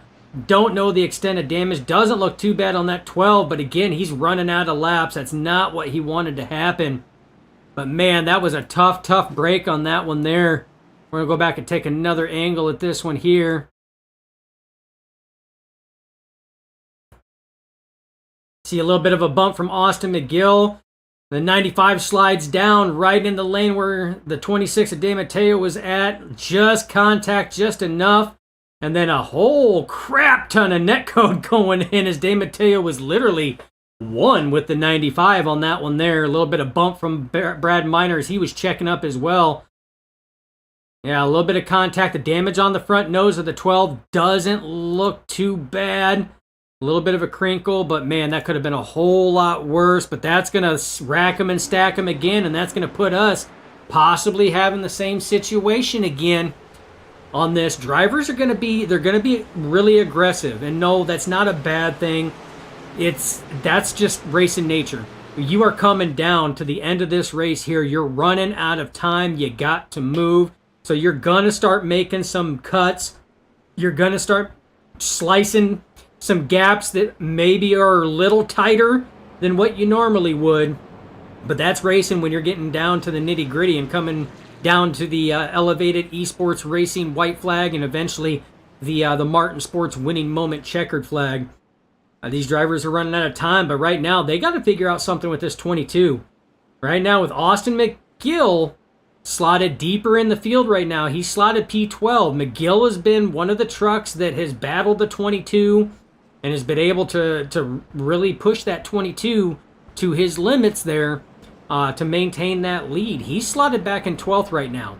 He's got to move up 11 spots just to get to the back bumper of the 22 of McCoy. But right now, EJ Luna is there. And then look at what you have behind the 22. McGinley's back there. You see Stephen Knight's back there. You see Yellow Spoilers back there. He's got the help. He's got teammates behind him. But you can't count out some of the other ones. EJ Luna right now is the only one up there in the top 5 that is for Lone Star Racing. He's the only orange spoiler up there. You got John Howard's up there for Team Whatchamacallit. You can't count out Patrick Gentner right now. He's up there for Lazy Lizard. But then you also have the 23 of Anthony Emmerich and the 57 of Ron Harrington all up there for Team Whatchamacallit. So right now, Team Whatchamacallit has 3 drivers in the top 10. So solid listing and solid standing right now for Team Whatchamacallit, which is a new charter team, new this season. And it wasn't new at the start. It came partway through. That team was set up and started by Clayton White. And he got a couple of the drivers, did some charter movement there, and they are fielding a pretty substantial sized team right now. So having a good showing for this team would be monumental. And they're doing that. The question is how is this going to end? The biggest loser on that one there is going to be that 12 of Joshua Slade, as he was on the inside when all that was happening, had no idea what was happening, and got right rear hooked and spun. He's now slotted back in 19th position.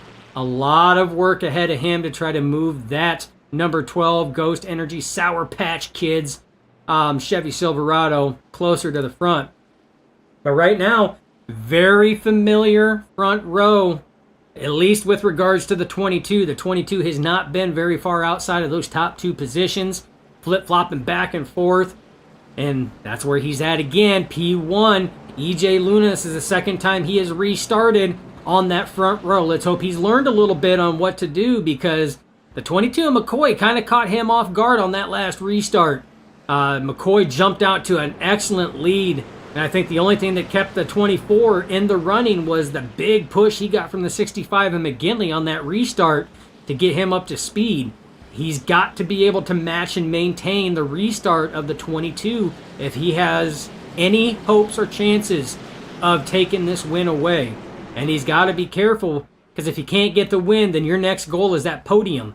And there's a lot of trucks there. I see 3 yellow spoilers right now that would be more than happy to take away anybody in that podium to lock in a Grim Reaper Motorsports podium. So these drivers got to be on it. And nobody has a bigger target on their rear spoiler than the 22 of JJ McCoy as we get ready to go back to green flag racing. Green flag flies. Excellent start again by McCoy. McGinley almost matches that start as they're going in. Stephen Knight trying to close in. We've seen this before about 3 restarts ago. Grim Reaper Motorsports on the inside, and they're looking to try to clear everybody to hold the top 3 spots all the way through. And they do clear it. Top 3 spots held right now by Grim Reaper Motorsports. EJ Luna falls back to 4th. 5th place, John Howard in there. They're all in the line, and then it's 2 by 2 by 2 all the way back as we are racing 7 laps to go. In the turn 4, 175, they finally get it all settled out. Back together. 3 wide back there is, oh my goodness. Wow. 3 wide was coming through that tunnel turn. That is some tricky, dangerous maneuvers right there. Typically doesn't work out, but these drivers made it happen. Made it happen in style as they are still trying to work forward. Austin McGill trying to push the 76 there. McGill moved up to P11, still trying to crack the top 10. He's running out of time. 6 laps to go as they cross the line this time. Still led by the 22 of McCoy. Grim Reaper Motorsports still controls the top 3. That is your podium right now. Grim Reaper Motorsports controlled. EJ Luna trying to get something going, trying to get a run going. And right now, your top 5 are starting to pull away. John Howard trying to give a push to EJ Luna to get him up there to Grim Reaper. And they are starting to space themselves away a little bit by about 2 truck lengths from the 75 of Patrick Gittner.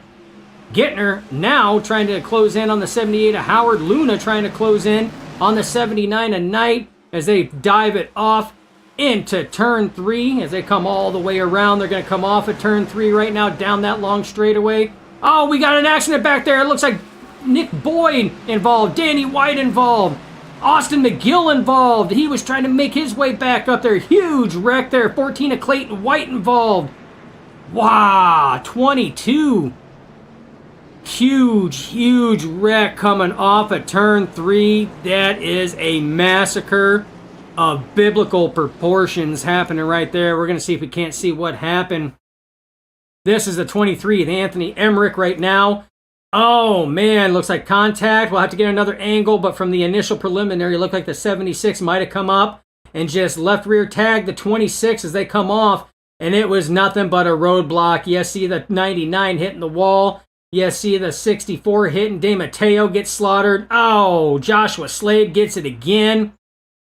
So we're going to have to take another look at this one here, see exactly what happened. Again, that was the preliminary that took place, so we're going to kind of see what happens. Yeah, looking at it, I mean, the 23 came down, but then he held right there on that mark. I don't think the 76 thought the 23 was as low as what he was on that one. And contact was made. Off and around goes the 23. You see the 99 getting down. Heavy damage there. De Matteo. There you see Slade. I don't think the damage on Slade was too bad. But the 41 of Steven Smith gets involved. 14 of Clayton White trying to slow up for it. He gets that truck slideways going through there. He gets involved there. Heavy contact by a lot of drivers in this one here. You see body parts and panels, bumpers and hoods, and everything flying. I think the only thing you didn't see flying was a kitchen sink on that one there, but if you looked close enough, you probably could have seen it in that one there. So big wreck with coming to 5 laps to go. This damaged a lot of trucks. You see a lot of trucks currently down pit road.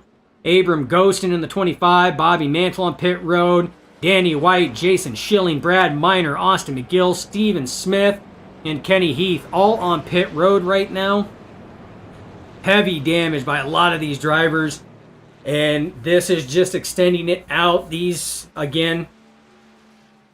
drivers are laying everything out on that one there. And when you are talking just mere inches, you are talking just mere inches at times on some of these moves.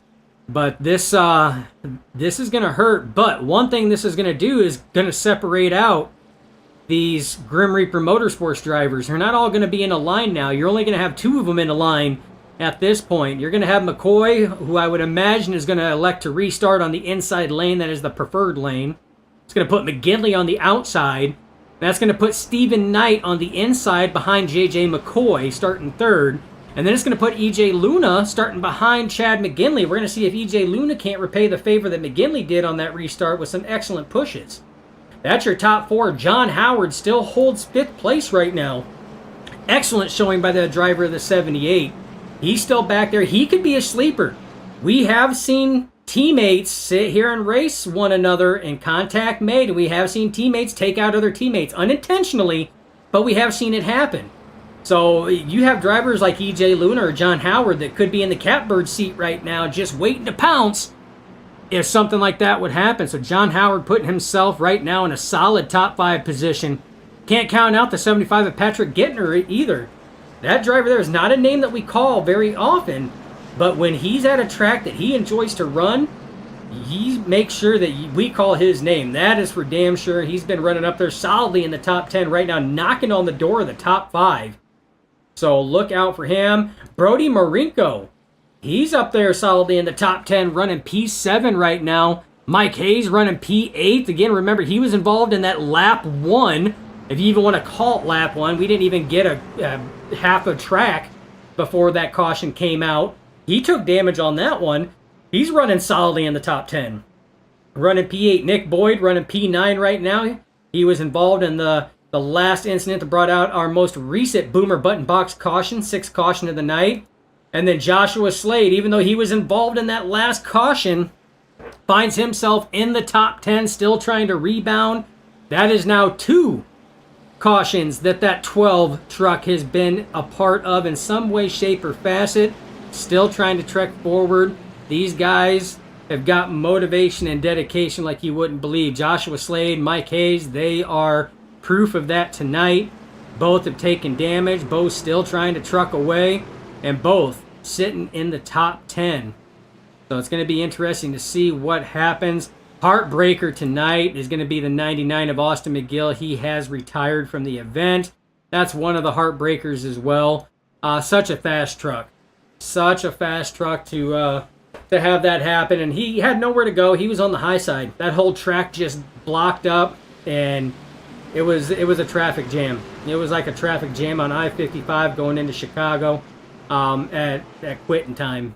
At 4:55 o'clock. Yeah, it was, you were going nowhere. It was wall-to-wall traffic. Pace truck dives off, going down pit road. We're going to see what's going on. Green flag flies. We are underway once again. Excellent restart. 79 of Stephen Knight right on the rear bumper of J.J. McCoy. That's going to put side-by-side racing right now for McGinley. McGinley on the inside, or outside. You got Howard on the inside. A little bit of contact there, but Howard trying to get going. E.J. Luna on the outside right now, trying to get past John Howard as those guys are going to look to 75 of Gittner on the inside. 3 wide racing action. We're getting ready to go through the tunnel turn. Oh, contact made. E.J. Luna almost blows over. Back up. Oh, makes contact with Mike Hayes. Damage to the 1 truck. Oh, Danny White comes in at the last second and just finishes off the 24 on that one. Wow. 3 wide race and trying to make it into the tunnel turn, folks. And that was just, it was bound to happen because there's That tunnel turn is tighter than what you need. You cannot run against the wall in that tunnel turn.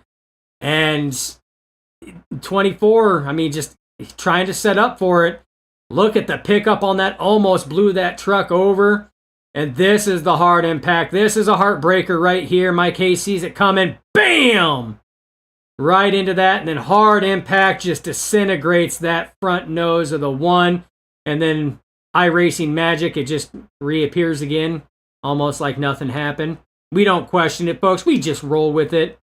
But again, oh man.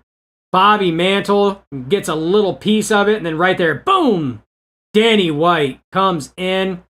Tries to stop, slides the rear end, right rear tags at 24. And that's all she wrote, folks, on that one there. Some more tore up race trucks on this one here. And that's tough. Going from far chase. And it looks like the 78 drifted up. If you look at that seam, the 24 was driving that seam pretty darn straight. And it looks like the 78 drifted up to try to set up for that tunnel turn. Just made contact at the worst possible time. And off and around goes the 24 VJ Luna. And folks, you've seen it. The rest is what they call history. Oh, man. Didn't even catch the 77 coming in of Shane Wheeldon making contact. Tore his left front fender completely off. So a whole lot more damage going on. And that's going to stack him and rack him again one more time, folks. We will get this race done tonight. But man, it's tight racing. I mean, you've seen how that was. The 78 didn't move up very far at all. It didn't take much. But it was three wide racing. The 78 did have the 75 of Gentner on his left rear quarter panel as well. So everything was right there. There just wasn't much to work with. And these drivers have to try to set up for these corners, especially that tunnel turn. I cannot stress it enough how difficult that one is. And to pull three wide through there, you got to have three of some of the best drivers this service has to offer to pull three wide through there without making contact with each other, or without breaking loose, or without getting tight and plowing that outside wall and eventually taking everybody out again. Trying to do it on that high side through that tunnel turn, that's a tough order to try to make happen. So it's probably not the best place to try to go three wide going into that tunnel turn. Going into turns 1 or turn 3, absolutely, you got more room. Even on that flat turn 3, you still have the room to where you can make three wide work and not really bunch or crowd anybody else. But turn 2, that's a tough one to do. But with that said, we still have Grim Reaper Motorsports holding first, second, and third. Your leader still hasn't changed. JJ McCoy in that number 20 Toyota still leading the way, but now it's a little bit of a change. Now Stephen Knight is going to be restarting P2. It's going to put him to the outside, and that's going to put Chad McGinley restarting P3 right behind his teammate and race leader, JJ McCoy. So now we're kind of flip-flopping the drivers around a little bit.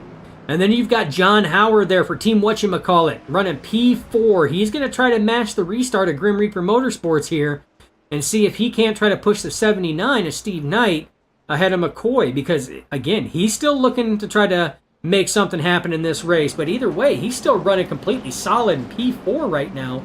And Patrick Gintner, with everything that happened in that last event that took EJ Luna out of the top 5, and EJ Luna, folks, for those that are wanting to watch, still getting work done. He does beat the pace truck out, and so he's off of pit road. But you can see that truck it's hurting, it's battered, it's beat up.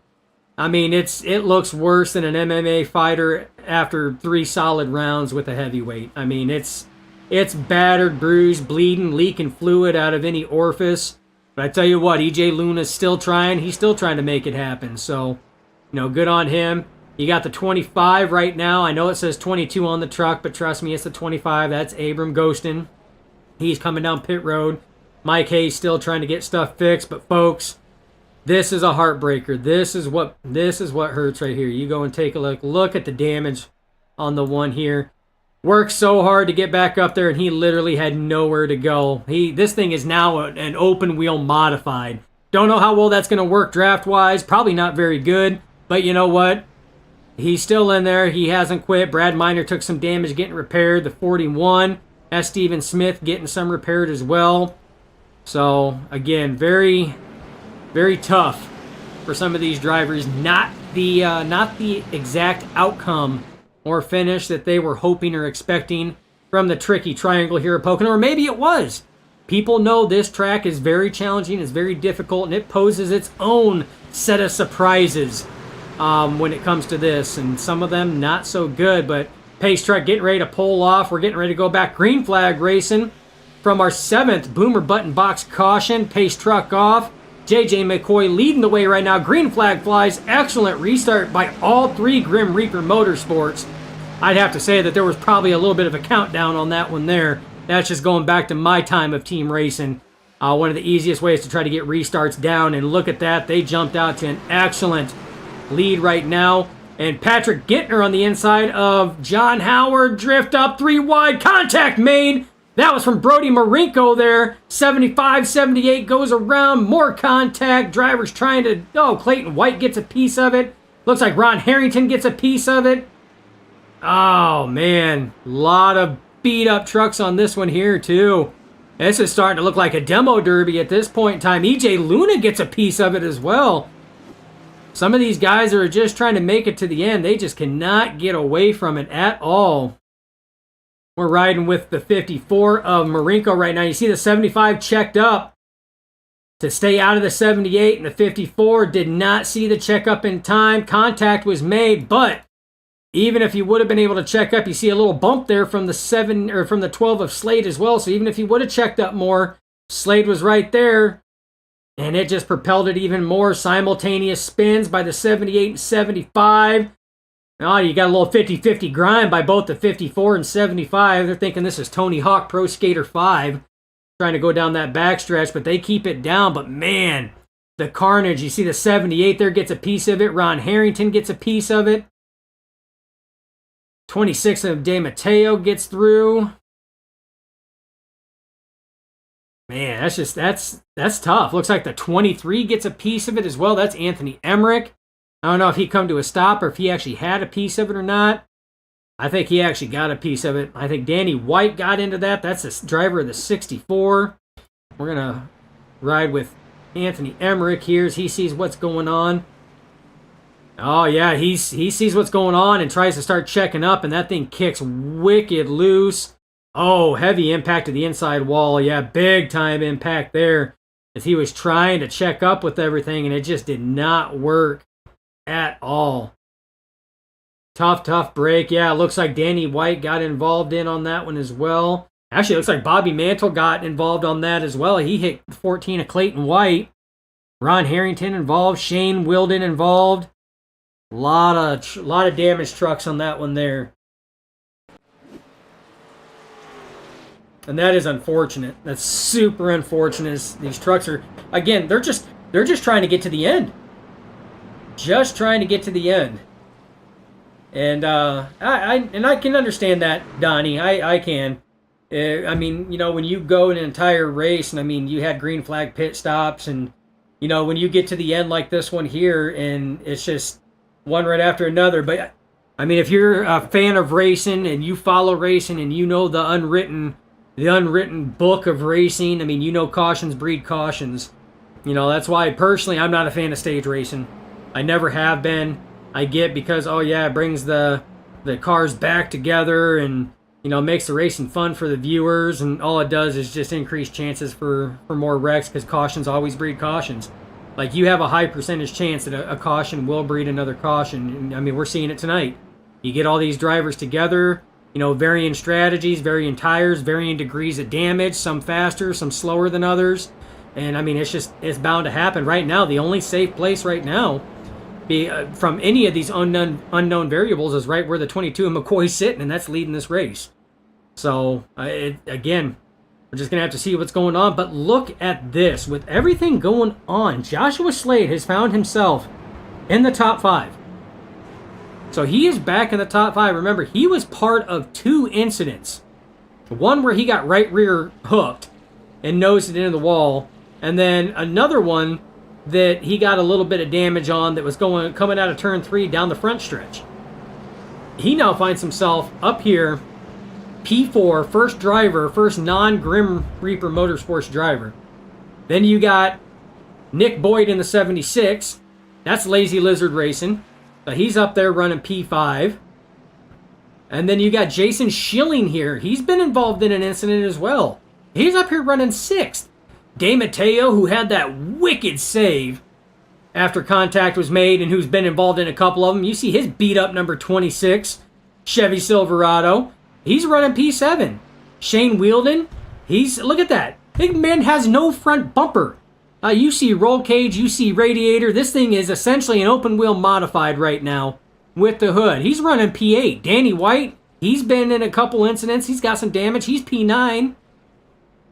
And then you have Brody Marinko, who was just involved in that last one. He's running P10. That's your top 10 right now. So there are so many unknown variables going in to this last restart here. And the pace lights are off on the truck, folks. So we're going to go back green flag racing. But there's so many unknown variables. We know Grim Reaper Motorsports. We know they're going to count it down. We know they're going to get a good start. The rest of it, we don't know. Joshua Slade's usually pretty good on those restarts. He can usually get a pretty good start. He might be able to hang with the Grim Reaper guys. We don't know, though. We don't know how bad his damage is. So there's variable number 1. We don't know how bad his damage is. You've got the 76 who's relatively clean. So that one there may not be a variable right now. You know, we know he's relatively clean. He's had a stout truck. He's ran really good. But then you got the 95 of Schilling. He's got damage. There's a variable. Shane Wielden, he's in an open wheel modified. There's a variable. John De Matteo, his truck looks like it's gone through the meat grinder. There's a variable. We have no idea what to expect, but pace truck is off. We are going to go back green flag racing as we are green. And again, look at that start there. Excellent start. Steve Knight all over the back of J.J. McCoy, just pushing him down that stretch. McGinley falls in line in 3rd.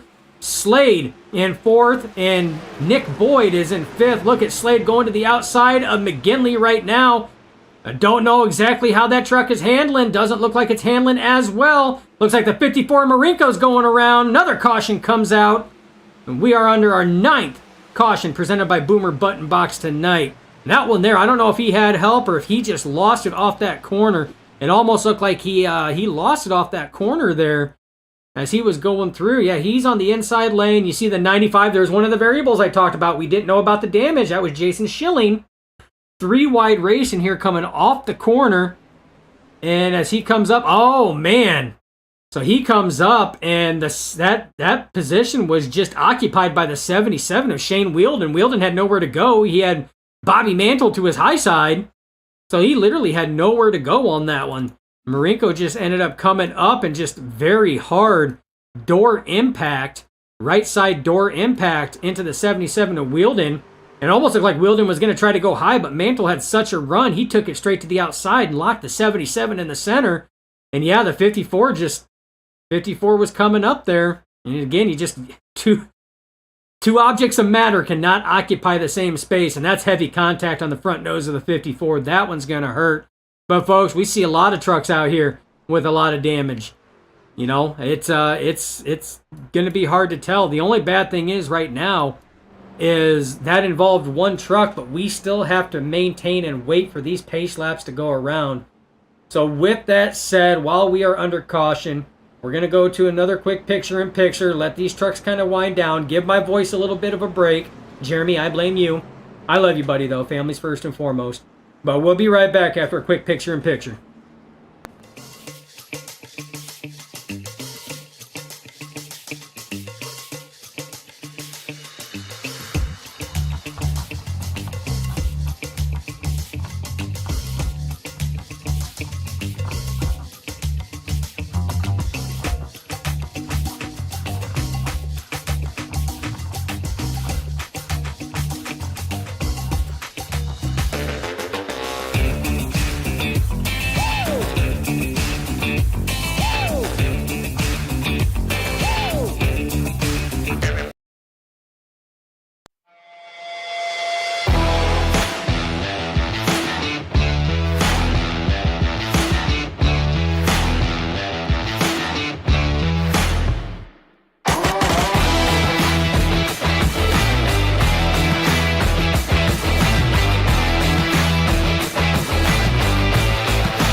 And welcome back to live coverage right now. We are trying to wind this down. Pace lights will be off this time by 1 lap to go to try to end the turn 4 175. Yes, it goes up. That's a question. Turn 4, running joke. Haha. But some of these drivers probably wish there was a turn 4. Give them a couple extra turns to try to make something happen.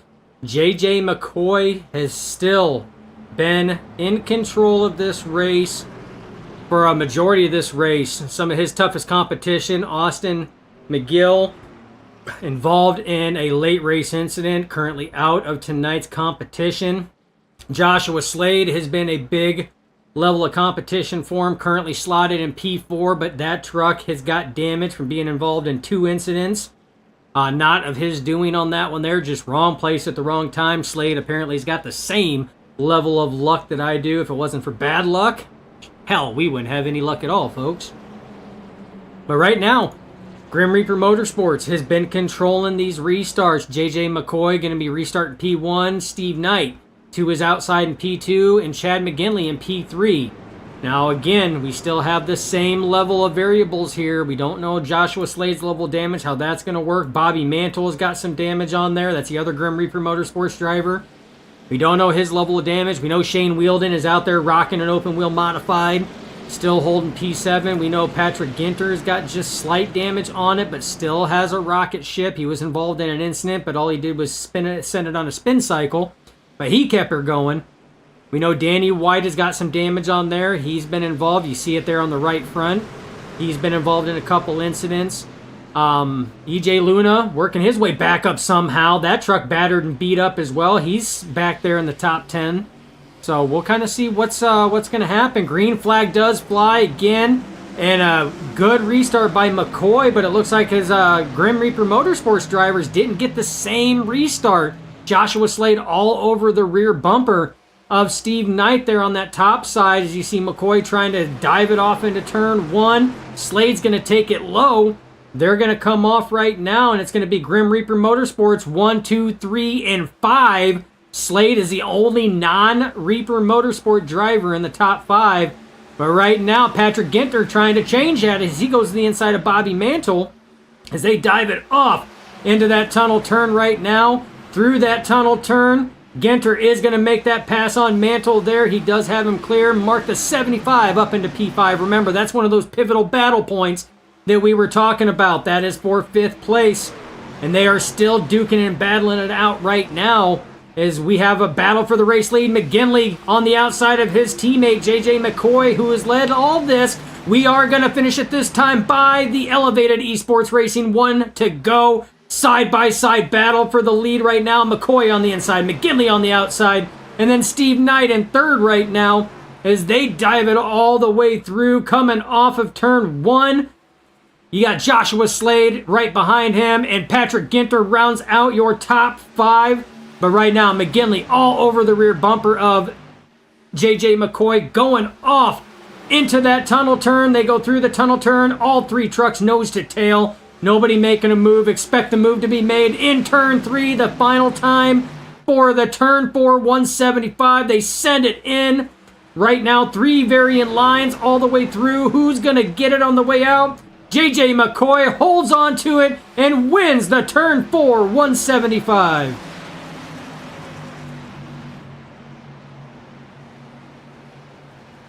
What an excellent finish on that one. We finally got that finish in there. Didn't know if McCoy was going to be able to get it done or not, but Grim Reaper Motorsports finishes P1, P2, and P3. They nab the podium for tonight's event. Excellent racing. Joshua Slade comes back to finish P4. Excellent rebound after everything that happens. And Patrick Ginter nabs the top 5 from another Grim Reaper Motorsports driver, of Bobby Mantle. So excellent job. We'll go over your unofficial finishing results tonight as you see everybody giving JJ McCoy the congratulatory bumps and donuts, fender grinds, and you name it. That's what he's getting. Again, been gone for a number of weeks, and what a way to come back.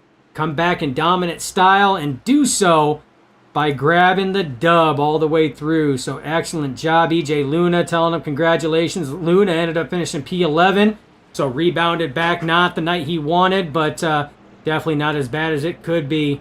And we're going to see if the 22 remembers how to do this here. And I'm going to do the same. It's typical fashion. They better not hit a wall, because just because Jeremy's not here, I'm still going to call you out, because that's just what we do. Yeah, see, and he heard. And that's what he's going to do. He's just going to leave it right there. Excellent job. But as they get to doing their little burnouts there, we are going to go over the unofficial results for tonight's event. The turn 4, 175. JJ McCoy, obviously your race winner. Steve Knight takes P2, and Chad McGinley rounds out your top 3 podium All Grim Reaper Motorsports drivers. Joshua Slade, P4. Patrick Gittner in 5th place. Bobby Mantle finishes 6th. Abram Ghostin, solid top 10 finish for the 25. Nick Boyd finishes P8. Clayton White rebounds back after being involved in a number of incidents and gets a top 10. Excellent drive for the 14. He finishes 9th, and Shane Wheeldon in that open wheel modified nabs himself a top 10 finish. EJ Luna in 11th, Jason Schilling in 12th, Jean DeMatteo 13th, Danny White in 14th, and Ron Harrington rounds out your 15th place. Top 20 goes to John Howard in 16th. Then you have Brody Marinko in 17th, Anthony Emmerich in 18th, Mike Hayes in 19th, and Steven Smith rounds out your top 20. The rest of your drivers on the way down, 21st, Austin McGill, heartbreaker there for such a strong fast truck. Brad Miner, 22nd. Jacob Grant, another fast truck. Heartbreaker there, finishes 23rd. Kenny Heath in 24th. Tyler Honeycutt, 25th. And Stephen Hayes rounds out the 26 driver field tonight. And on that, folks, we are going to go to full screen commercial break as we round up your finishers, your podium finishers tonight. And we're going to get a word with them and see exactly their take on tonight's races. We'll be right back.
And welcome to the post-race show presented by Martin Sports.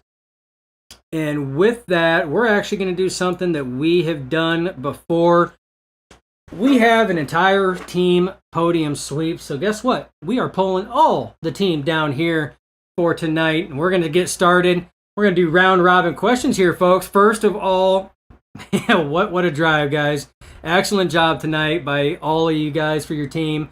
Grim Reaper Motorsports showed up in full force, and you guys almost had all 4 of them in the top 5, so that was an excellent job. I know you guys are missing Holmesy. He wasn't able to race, but you guys came out in force, so congratulations first and foremost on that one. Appreciate it. Thanks.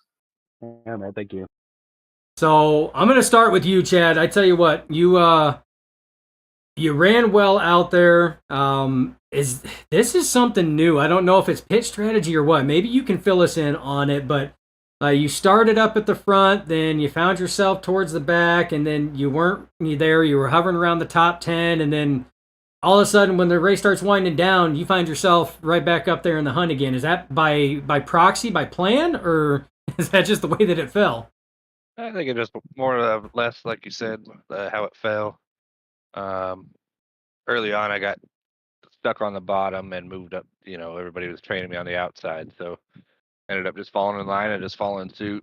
No need to push. It was a long race, so it was just a matter of just that Pocono is typically a fuel saving race, so just kind of hanging out and making sure that we can get to the end and stay clean. That was our main goal.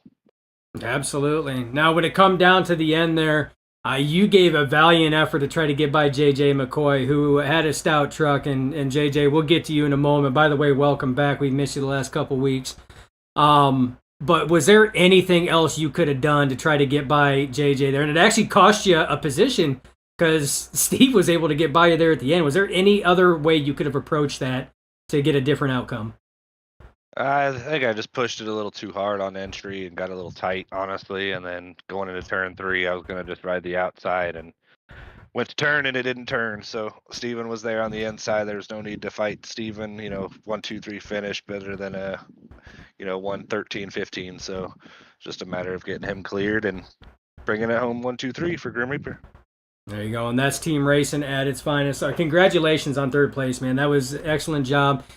Floor is yours, man. Any shout outs you want to give right now before we start hounding Steve there with our interrogation questions?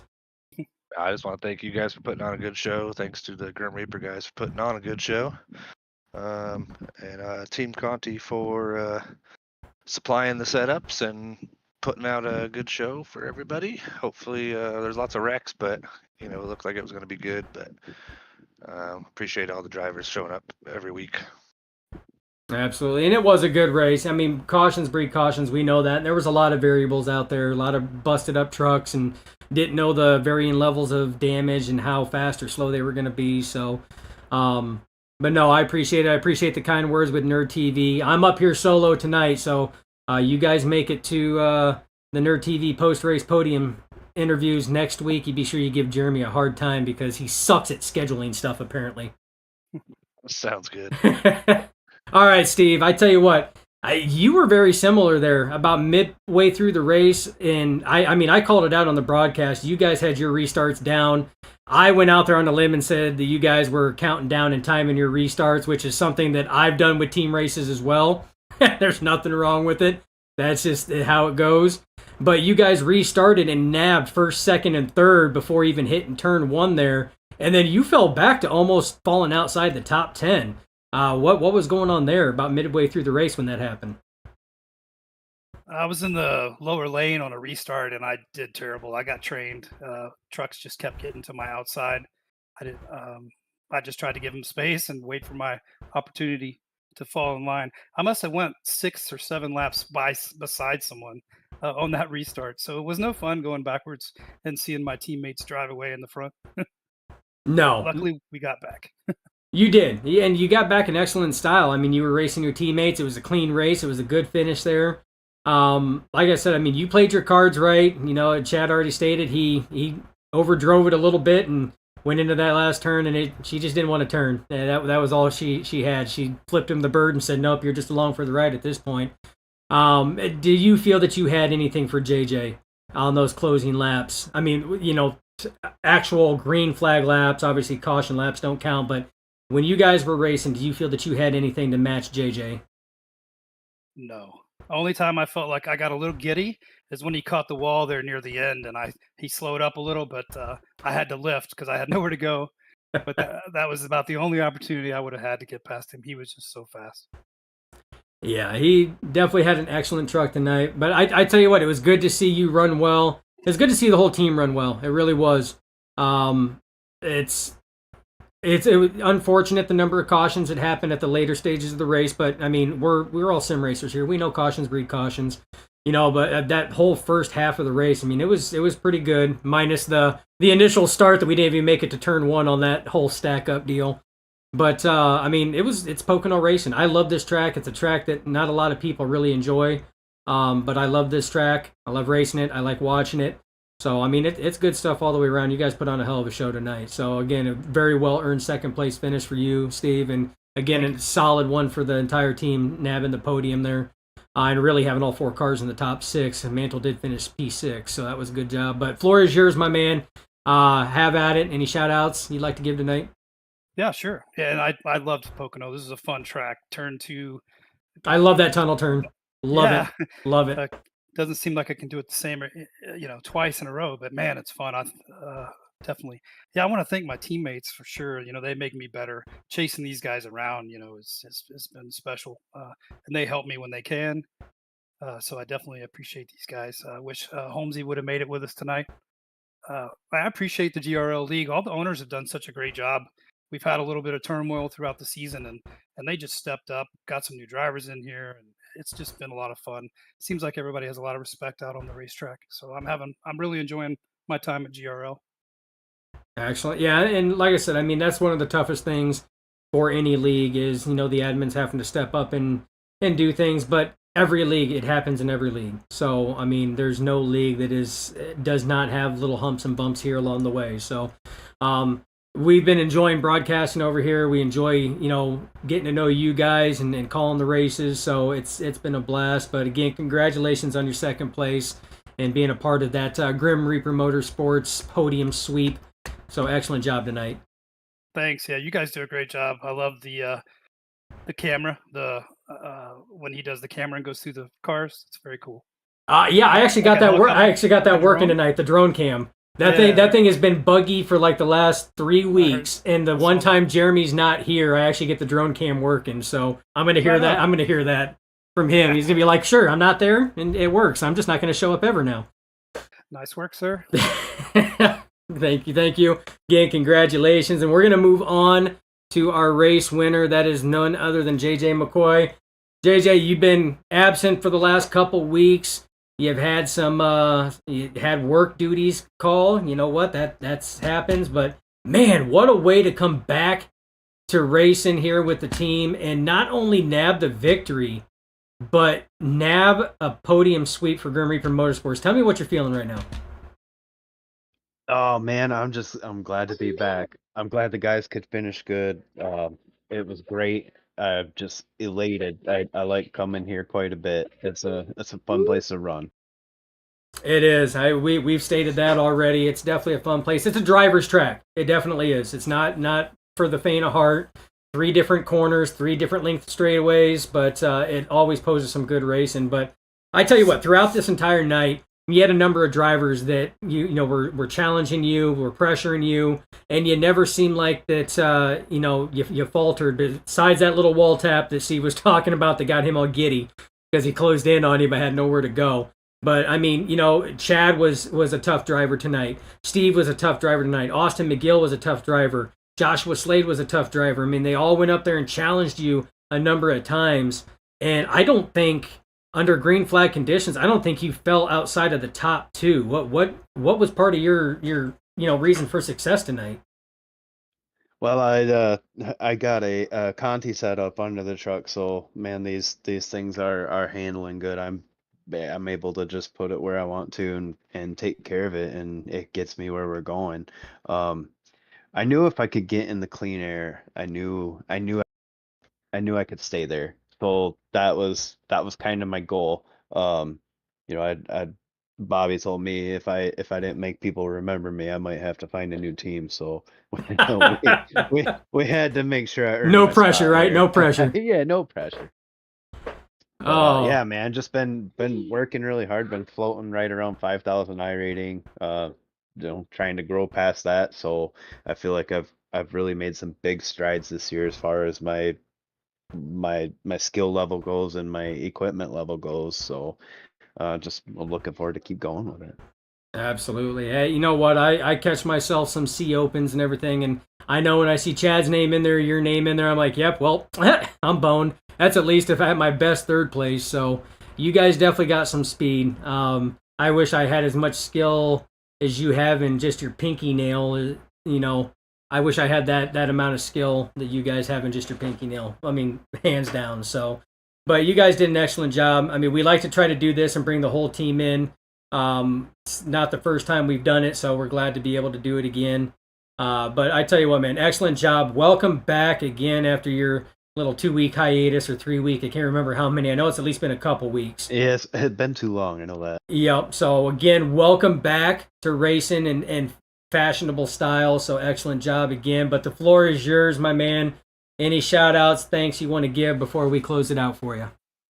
Yeah, Ronnie Holmes, man, he hooked me up with some stickered and staggered tires. So he was cheering us on before the race. So just so happy to hang with my teammates again, and happy for us all to come home in the top 6. There you go. And that's what it's about. Team camaraderie. I love it. Well, congratulations again. Look forward to see what you guys can't do next week when we go back to racing action. But again, congratulations. That is JJ McCoy, your race winner tonight. Excellent job, gentlemen. Thank you so much, Dustin. Yep, thanks. That was So again, that was your race winner. That was your entire team, folks. That was Grim Reaper Motorsports. We brought them all in, got to talk to them all right there. What a fantastic race. I mean, it was a really good race. It got a little bumpy there at the end, but we've already talked about it, folks. I mean, that's any league, any situation when it's coming down to crunch time. Cautions breed cautions. It happens, you know. Is it kind of a bummer buzzkill for you folks out there watching? Yeah, it can be. It happens. But, I mean, you got to understand what these drivers are doing and what they're trying to accomplish. So, excellent job out there. But with that, we are going to close it out. I want to thank you guys for hanging out with me. I know it was just me. Hopefully it wasn't too bad. Hopefully you guys had fun with it. I know I had fun with it. I had fun talking with the drivers, watching the race in action. But hopefully come Tuesday, I will have my partner in crime over here, and we can sit here and have some more fun that way there. I'm going to send him a planner, a calendar planner book to make sure he can actually have that stuff planned a little bit better and at least give me notice. But no, I like it. I don't get a chance to give him a hard time very often. So when it does arise, I always capitalize on it. But I want to thank you guys again for everything that you guys do, for being here, supporting us. If you like it, be sure you like and subscribe. Follow us on all social media. You get all the notifications when we go live with Nerd TV or with Nerd Esports. And again, as always, stay safe out there. And be sure you get your nerd on. We are going to close out tonight with a nice little message from Mr. Scott Martin from Martin Sports. He's going to tell you all about our various partners and supporters that we love so much. Until next time, stay safe, get your nerd on.